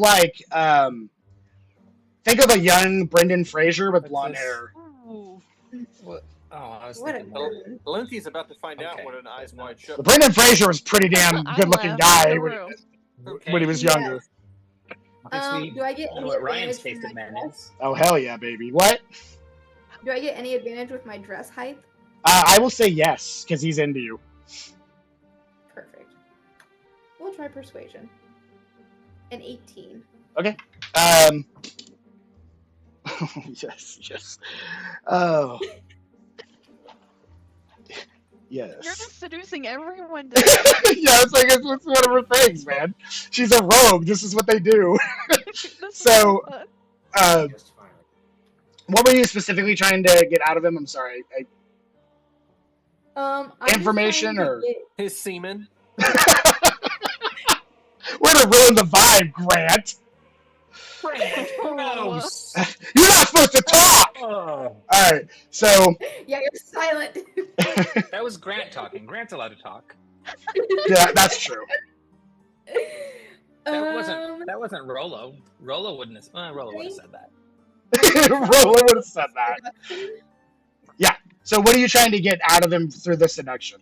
Are you trying to pickpocket him? Are you trying to ask him a question? Oh, I'm gonna pickpocket him, and also hopefully drink him under the table. So But I'm really gonna drink. he's a big man. Drinking him under the table is probably not going to happen. But How much can I pour into my cleavage and not get caught? okay, so make. I'm going to give you Wait, make what a did you say?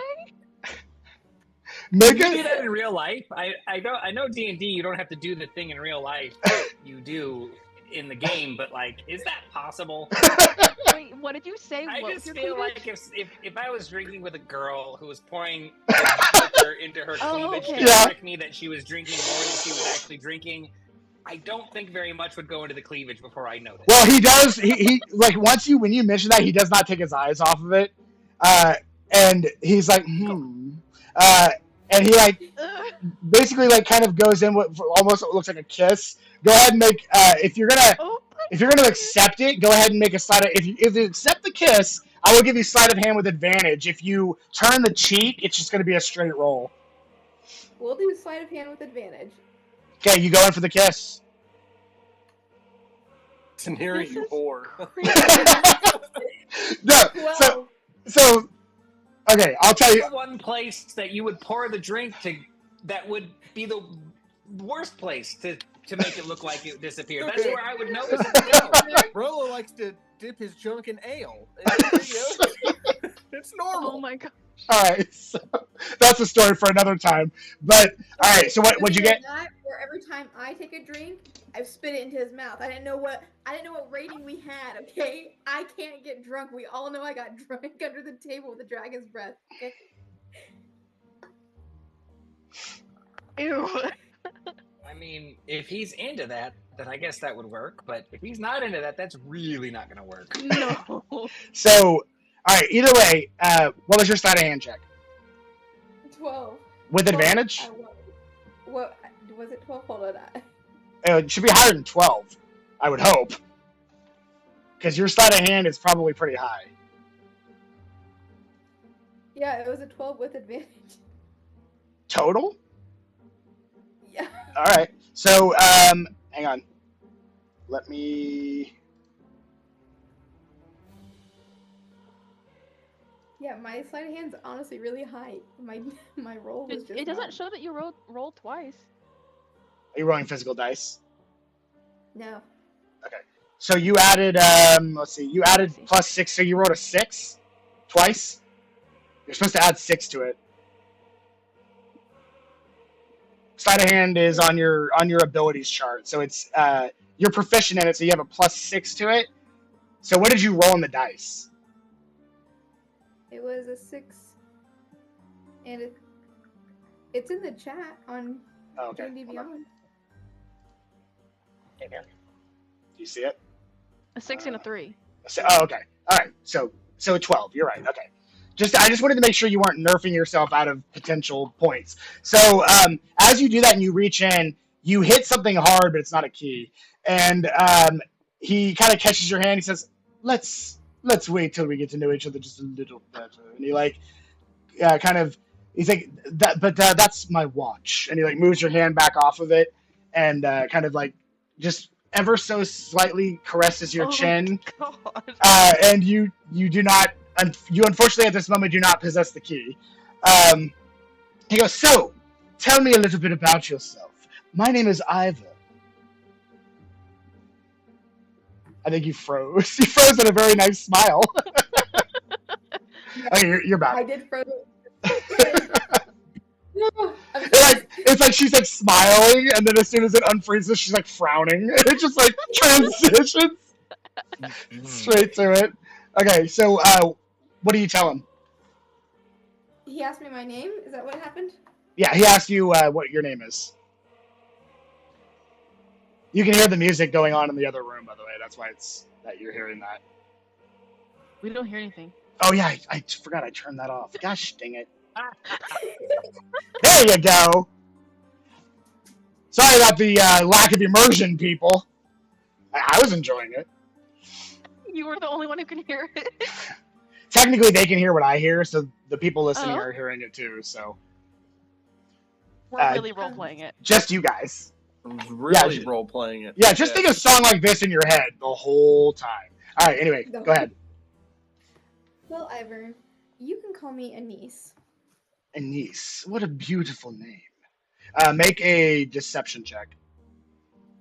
Because he is definitely inciting you right now. In more ways than one. Do I have advantage? I'm going to say at the current moment, no. Because your hand went into his pocket. How's a 5? He's like, it's a very unique name. Yes? Tell me, would you like more to drink? He like walks over, he goes, would you like a bottle that this particular note, and he like takes the bottle out, he's like 150 years in age. And he like pops the cork and he like pours this really beautiful crystal glass and like hands it to you. Every time he walks, like it's almost like he's floating because he's so graceful. And he's like hands you the glass and he says, so tell me, Anise, what do you do? Can you not see? I have an eye for fashion. Ah, you do like what you see, yes? Yes. All right, so at this point, they're kind of doing their thing. In the other room, you hear I say, one golden bell sworn to be a part of a very old war that had happened many a millennia ago, made from real gold with brass lining. We'll start the bidding at 500 gold coins. And like, there's a bunch of people like, Could bid, but it could be cursed. Any thoughts? Voodoo's just like some of the people are like very interested in what you have to say. A lot of the others are like, is that dude still talking? They're just like, Those people, as far as I'm concerned, don't actually exist. I don't care what they right. think. At this point, Jarvik has made his way further down the snack table, putting more foods into his outfit. Okay, and now, Olymphi, you go through the keyhole. Inside, you come to this area where it is a stone path. And through the stone path, you see it's dark in here, but with your dark vision, you can see that along this stone path, there are different stones of different levels. Okay. You don't know. You know that you don't know the specifics because Daenerys has the information, but you don't know if you think being able to just fly straight over it is probably not going to be a viable option. I can't fly over the. You can certainly try. Even if I like stick to the ceiling. I mean, they know what magic is, so you could very well be detected, but it's up to you if you want to try. Can I like roll to see if there is anything that can detect my magic? Make an investigation check if you're searching for traps.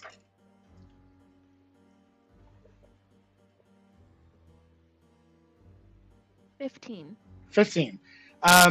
So you know for a fact that just by looking at them and what experience you have traveling with this group, things you've seen Daenerys do, these are definitely pressure plates. So the wrong amount of pressure in the wrong one is going to trigger something. You also notice numerous holes going along the walls that themselves have like a green caustic liquid that's kind of stuck to the sides of them, which means something here, if maybe a plate's done or a motion is tripped, will shoot out gas of some sort. Okay. So even as a little butterfly, you can certainly try. It's up to you. I don't want to ruin things before, because I just want to like see. I want to try my best to like lay butterfly eyes on the thing to see the best way to get it out. What do your butterfly eyes see? All right. But so I don't know. All right. So go ahead and give me a stealth check with advantage on how carefully you traverse this wall as a butterfly. Oof. Stealth? Yeah. Oh no. Did you go with advantage? Time token. So let me tell you what happens, and then you can decide if you use your time token or not. So, what did you get? It's you said with advantage? Yes. Okay, so I rolled a nat 1 and then a 7, so that's an 8. Okay, so you are traversing the wall, and you notice that like as you're doing it and everything, you kind of look up and you notice that the top panels are also like pressurized, and you know that you're a butterfly, so you can't possibly be putting enough pressure on this, but you kind of think I should probably go a little slower and ease off. So you kind of start to go a little slower, and as you do, you slip for a second, and being that you're not you're not activating your flight right away because you're trying to be stealthy, you kind of fall a little bit, and then you activate your flight, and some of these gases go, and you're like, and you're about to faint from it. Would you like to use your time token? Yes. Dead. Okay, but you do know that this can happen now. So as that happens, you like blink for a second, and you're back up on the ceiling. Like, what the hell just was that a dream? What the hell just happened? Can you describe her death to us, please? Yeah. So as she's choking to death with her little butterfly throat, she just kind of like withers to the ground, and as she turns back into normal Olympia from lack of concentration, she slams into the pressure plates, and spikes just shoot through her, and she takes 160 points of damage. I mean, it could be worse. She could have died in the room. No, she just gets. Daenerys was having. Right now. She just gets. No, she's dying. She just gets gas. She just gets gassed and would pass out. Do we feel anything when one of the time tokens is used? No. Oh. Okay, well, no. I feel like I just made an amazing speech and it was just erased from existence. Oh yeah. Yeah. All the way to the beginning of the party. It's like a fucking. It's gonna be like a fucking Groundhog Day. Every time you guys fuck up, you gotta start the whole fucking thing over again. That would be amazing, actually. Did that like a video game? Did I re-roll my sleight of hand? Was that the same time? You could use your token to redo the sleight of hand if you want. Well, no, because I already rewind time. I know, but it's an instance of time. It's not the whole timeline. She's letting you see what would happen so you can make another choice. Fine. No loopholes for us. Yeah, no, sorry, this contract's fucking clan tight. She had Lady Bellum do it, and you know how much she pays attention to detail. So So my little butterfly self is gonna fly back and just wait for Daenerys to be done doing whatever she's gonna be doing. Alright, so back to Daenerys. Scared. He's like, so, what kind of things are you into, Anise? Oh. Besides fashion, do you like diamonds, money, shiny things, stones? I like things that are unique, that one of a kind. Well, even just a glimpse of them excites me. I'd say you hit the jackpot with me. There's no more like me. And as he's like telling you that, he goes, well, perhaps... Oh, no, I shouldn't. Okay, maybe I should. Perhaps I could show you something real special. As long as you promise not to tell anyone. More time with you? I swear not to tell a soul. Make another deception check, but with advantage. This is like the perfect music for this too. It is. Like meanwhile, there's like a butterfly like on the oh shit, Krevlin's in there like extravagance, my people, and then like Rolo's just like scanning the room, and she's in there like more time with you. Like just biting her lip and wanting this moment to be over. Oh my gosh. It's not working out for me. Uh-oh, what'd you get? A 5. Oh no. Alright. So he takes you by the hand. Advantage? Wait. 4 bad rolls in a row. Yeah. You're killing yourself here. Alright, go ahead. Can I... Do you have lucky? Can I cast suggestion? You could. Just understand once he's reached the once he's done what you suggested, he's gonna know you cast a spell on him. Now, do you have lucky? I forget. I think you do. I don't think I do. I thought you did. Kill this fool. Hang on.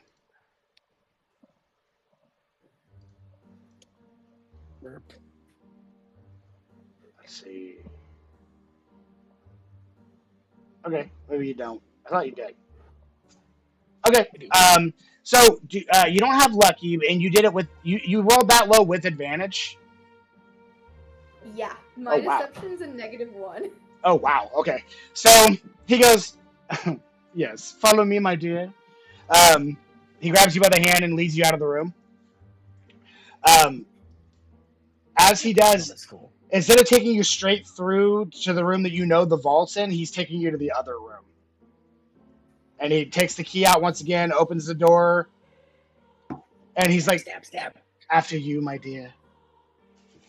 Can I say that I watched them leave the room and then I flew onto Daenerys' back, Sure. hiding on him. I need you to make a stealth check though, with advantage, because you're a butterfly. I don't want to leave her alone if she needs help. Sure.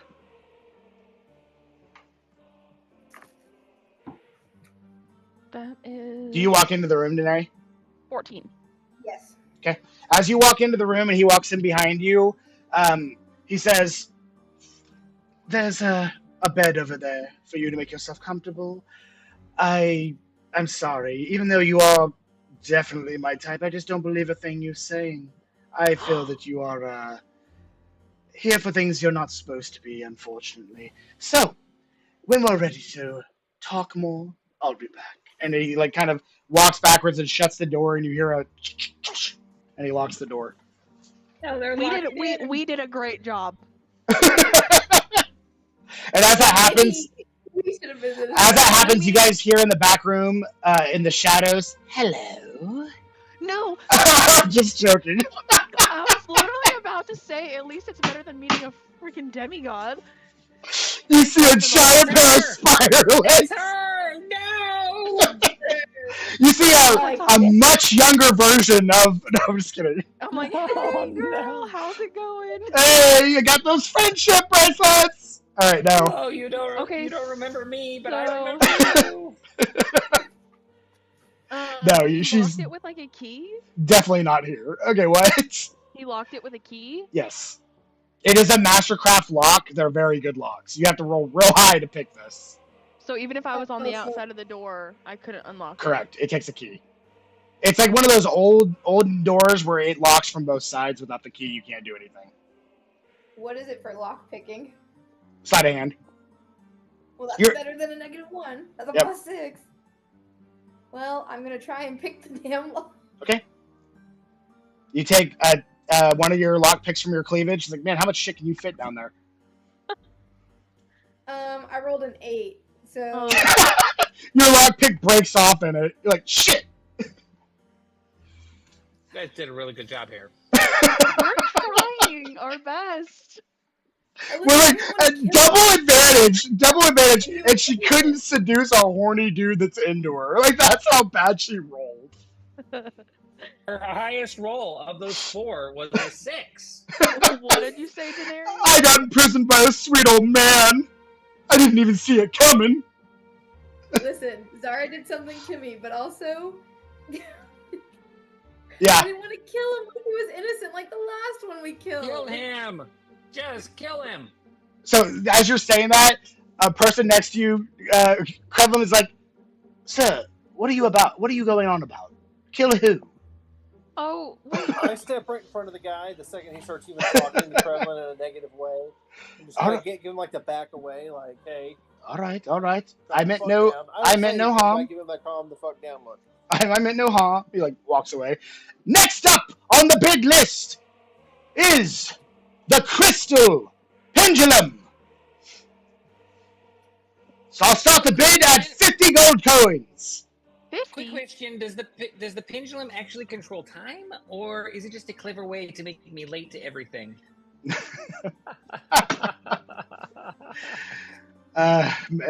Disadvantage on your next check.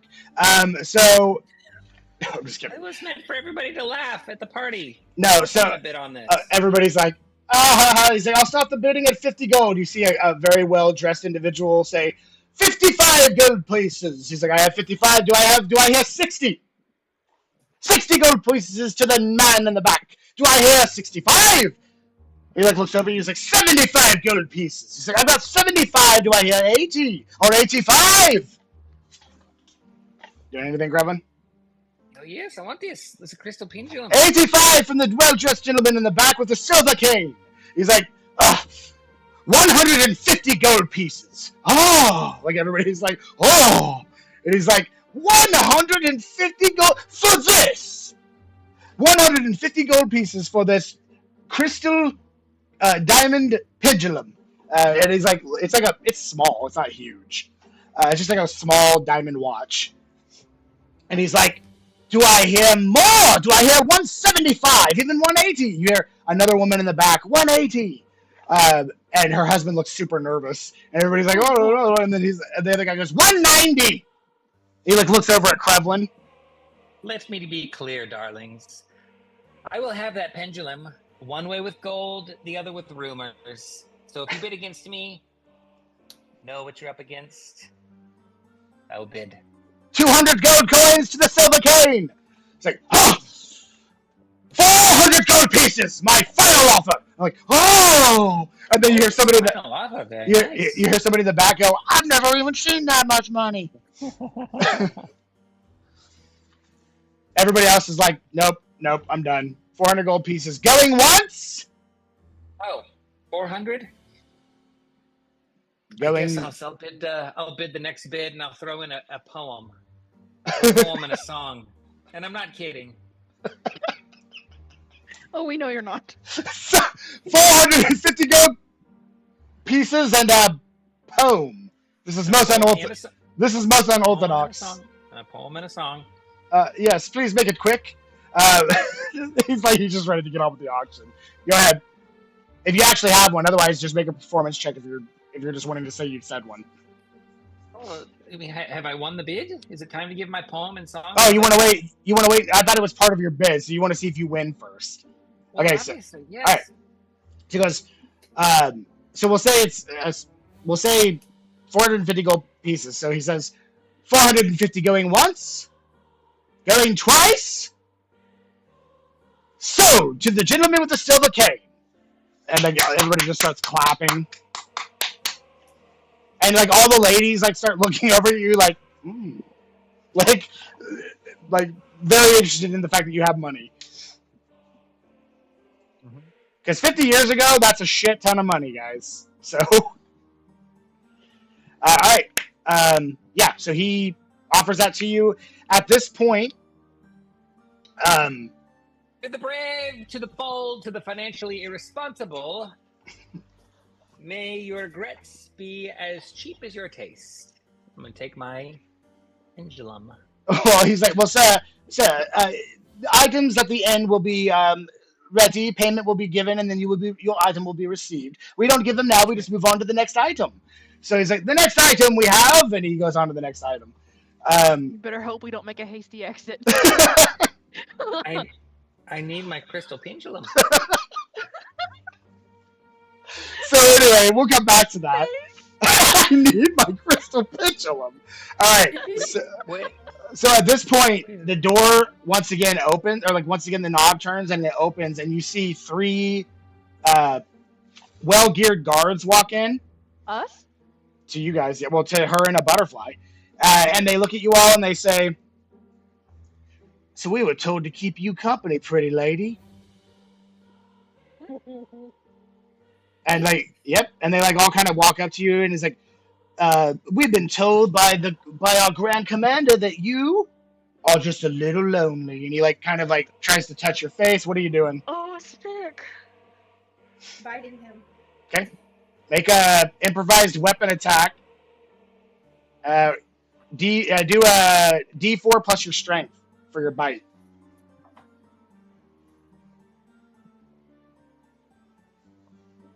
I'm not you don't have to roll to bite. You just bite him. Plus my strength.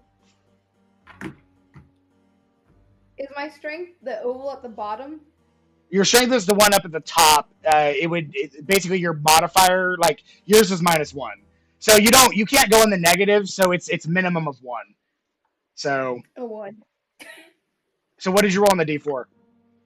A 1. Okay, so you bite him for 2 points of damage. So you bite him, and he's like, "Ah, stupid bitch!" And he goes to backhand you.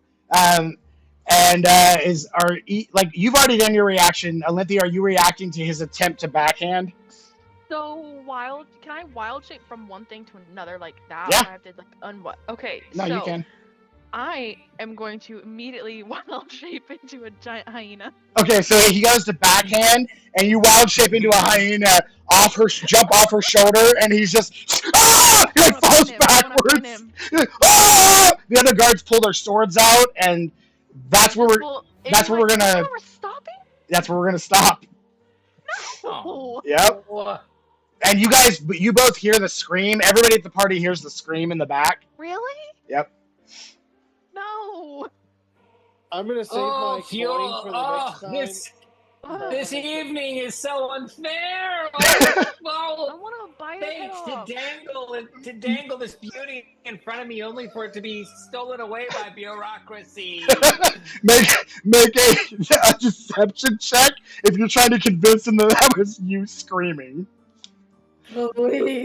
Please, for the love of everything. And you guys do see, as he's doing this, you do see 21. Nice. So everybody's like, "Oh, it's just that guy again," for the most part. But you do see Ivern exit out the door and shut it. He's like, "Nothing to be worried about, folks. Enjoy the party."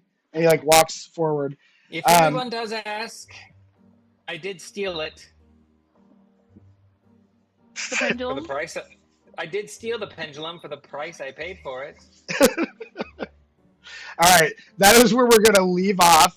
We will be coming back to a fight for Olynthian Denari with Rollo and Krevlin and Jorvik in the party, still enjoying it, going through the auction. I will say that, like, the next, I'm the one that did the scream, and I distracted people, hopefully guards, from realizing that was the scream in there. But I will be like, Rollo, you need to go help them. I think they're doing poorly. Poorly? He doesn't know what's going on. That I'm trying to bite that guy's head off. Yeah. Yeah, I heard the scream, so I'm kind of like. Well, so when this starts, she got her action. It was the bite. You'll get your free action, and then we'll roll initiative at that point. Cool. Because the guard's action was to backhand you, and the other two were to like get some type of unfound pleasure out of watching a woman be abused. Oh. Yeah. So I say that we kill those people. I didn't say they were good people. They're definitely being mean, don't worry. Let's kill them with flair, please. Well, that guy, can you imagine, though, being in a tiny room and all of a sudden... Yeah, no, he shit himself. So Good. Humiliation. Yep. He didn't even get to follow through with his backhand. I know, I'm a ride or die for my girl, Denari. Like, he raised his hand, and in midair And that is where we will leave off for the next game we play, and hopefully Wesley will be back. Throwing it around. No, I'm joking. You're gonna have to tell Wesley when he's throwing it around. You're gonna have to tell Wesley when he's filling up to it to watch this episode, because I hope I made him happy. Just tried to make him as quirky as possible. So he did tell me he wants him to be quirky. So. Everybody has these nice outfits, and he's just in this little Minotaur costume. Like somebody brought their kid to the costume party. I love it, and I love that he ordered it as the usual. Yeah. He ordered it as the usual, and this is his first costume party. Yeah. Get that. That's amazing. Which means he's worn it for something else that wasn't a costume party. For a non-costume party. So that's great. I also love that you brought back those orphans those boys that robbed me in the last campaign. Yep. And you brought them back, and they founded a orphanage and did really good with the money, like I had told them to do. It was in Galaran, so because you guys had just fought that for the raid. Oh yeah. What? Oh yeah. Somebody just raided my with a party of 7, but we're ending. I appreciate it, seeing them. So that whenever somebody's on Twitch, they raid your channel. When they're gonna go offline, they bring all their followers to you. So probably just one of the people that enjoys the show. Thanks for the raid, guys. We are getting close to done, unfortunately, but if you don't mind subscribing and following, that'd be great. Doozy next time. Yeah, and we have an episode coming up. in a couple Thursdays to continue this this story. Thank you for the follow. That's the noise when somebody follows us. So, Spooky. yep. Spoopy. All right. So I hope everybody enjoyed that. That was a lot of fun. We did go a little hard on the beginning parts of that, but I like it. I was hoping I would get to introduce Laguna, because there's going to be a lot of times where you guys are coming back to this timeline. There's going to be a lot of stuff happening between present 100 years and 200 years that you're going to be dealing with, and these characters are going to be in those timelines when you are there. So, are you sure that I can't make a deposit in a bank? I'm positive. Oh, come on, man. Yeah, unfortunately, deposits didn't start until about 50 to 70 years from now. Now, this city will in the future be run by pirate slavers, right? Thank you, Steve. Have a nice night. Yeah, for sure. Is that right? That's right. This is the city that will be 100% run by pirate slavers in 100 years. This will be the city where there's. You're on the slaver side for sure. So that means that the orphanage is on the slaver's side? Mm-hmm. That's not good. But I educated them. Riz would be upset. I'm just saying, time things happen over time, not always good. But you did see Jorvik trying to spread good, and so did Daenerys.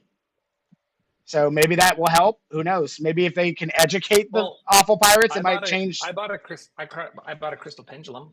You did.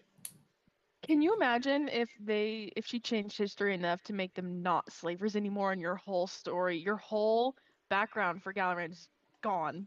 That could happen. We'll see. That would be insane. There are situations where if you guys do certain things or fuck up certain things, it will change the future. So in our other campaign, if let's just say for shits and giggles, if she changed history and they're not slavers anymore, in our other campaign, would that change? It could. Because we're already there. It could, but there would still likely be some variants of slavery.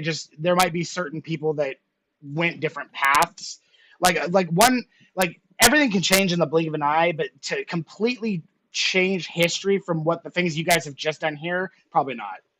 Right, but just humor me. Since our other campaign is currently in Galantrie and we already chose a faction, if she changed history that much, would it just happen, change for our other campaign? No, it would be like a parallel universe of a different decision that was made. Oh, okay. So, because right now there are parallel things because because it's torn. So that would only exist in that fabric until it's woven back in. And as the fabrics are being woven, she can make the future. She can make her own past, make her own present, make her own future. Gotcha. But so can the devils and the demons, and that's what they're trying to do. So you guys are racing them to do this. Right. So, all right. Thanks for watching, everybody. I'm going to end the stream, and then we'll still be in here for a second. I got to work tomorrow. All right, man. Then we can talk about all the secret stuff. Thanks, guys. The stream can't hear.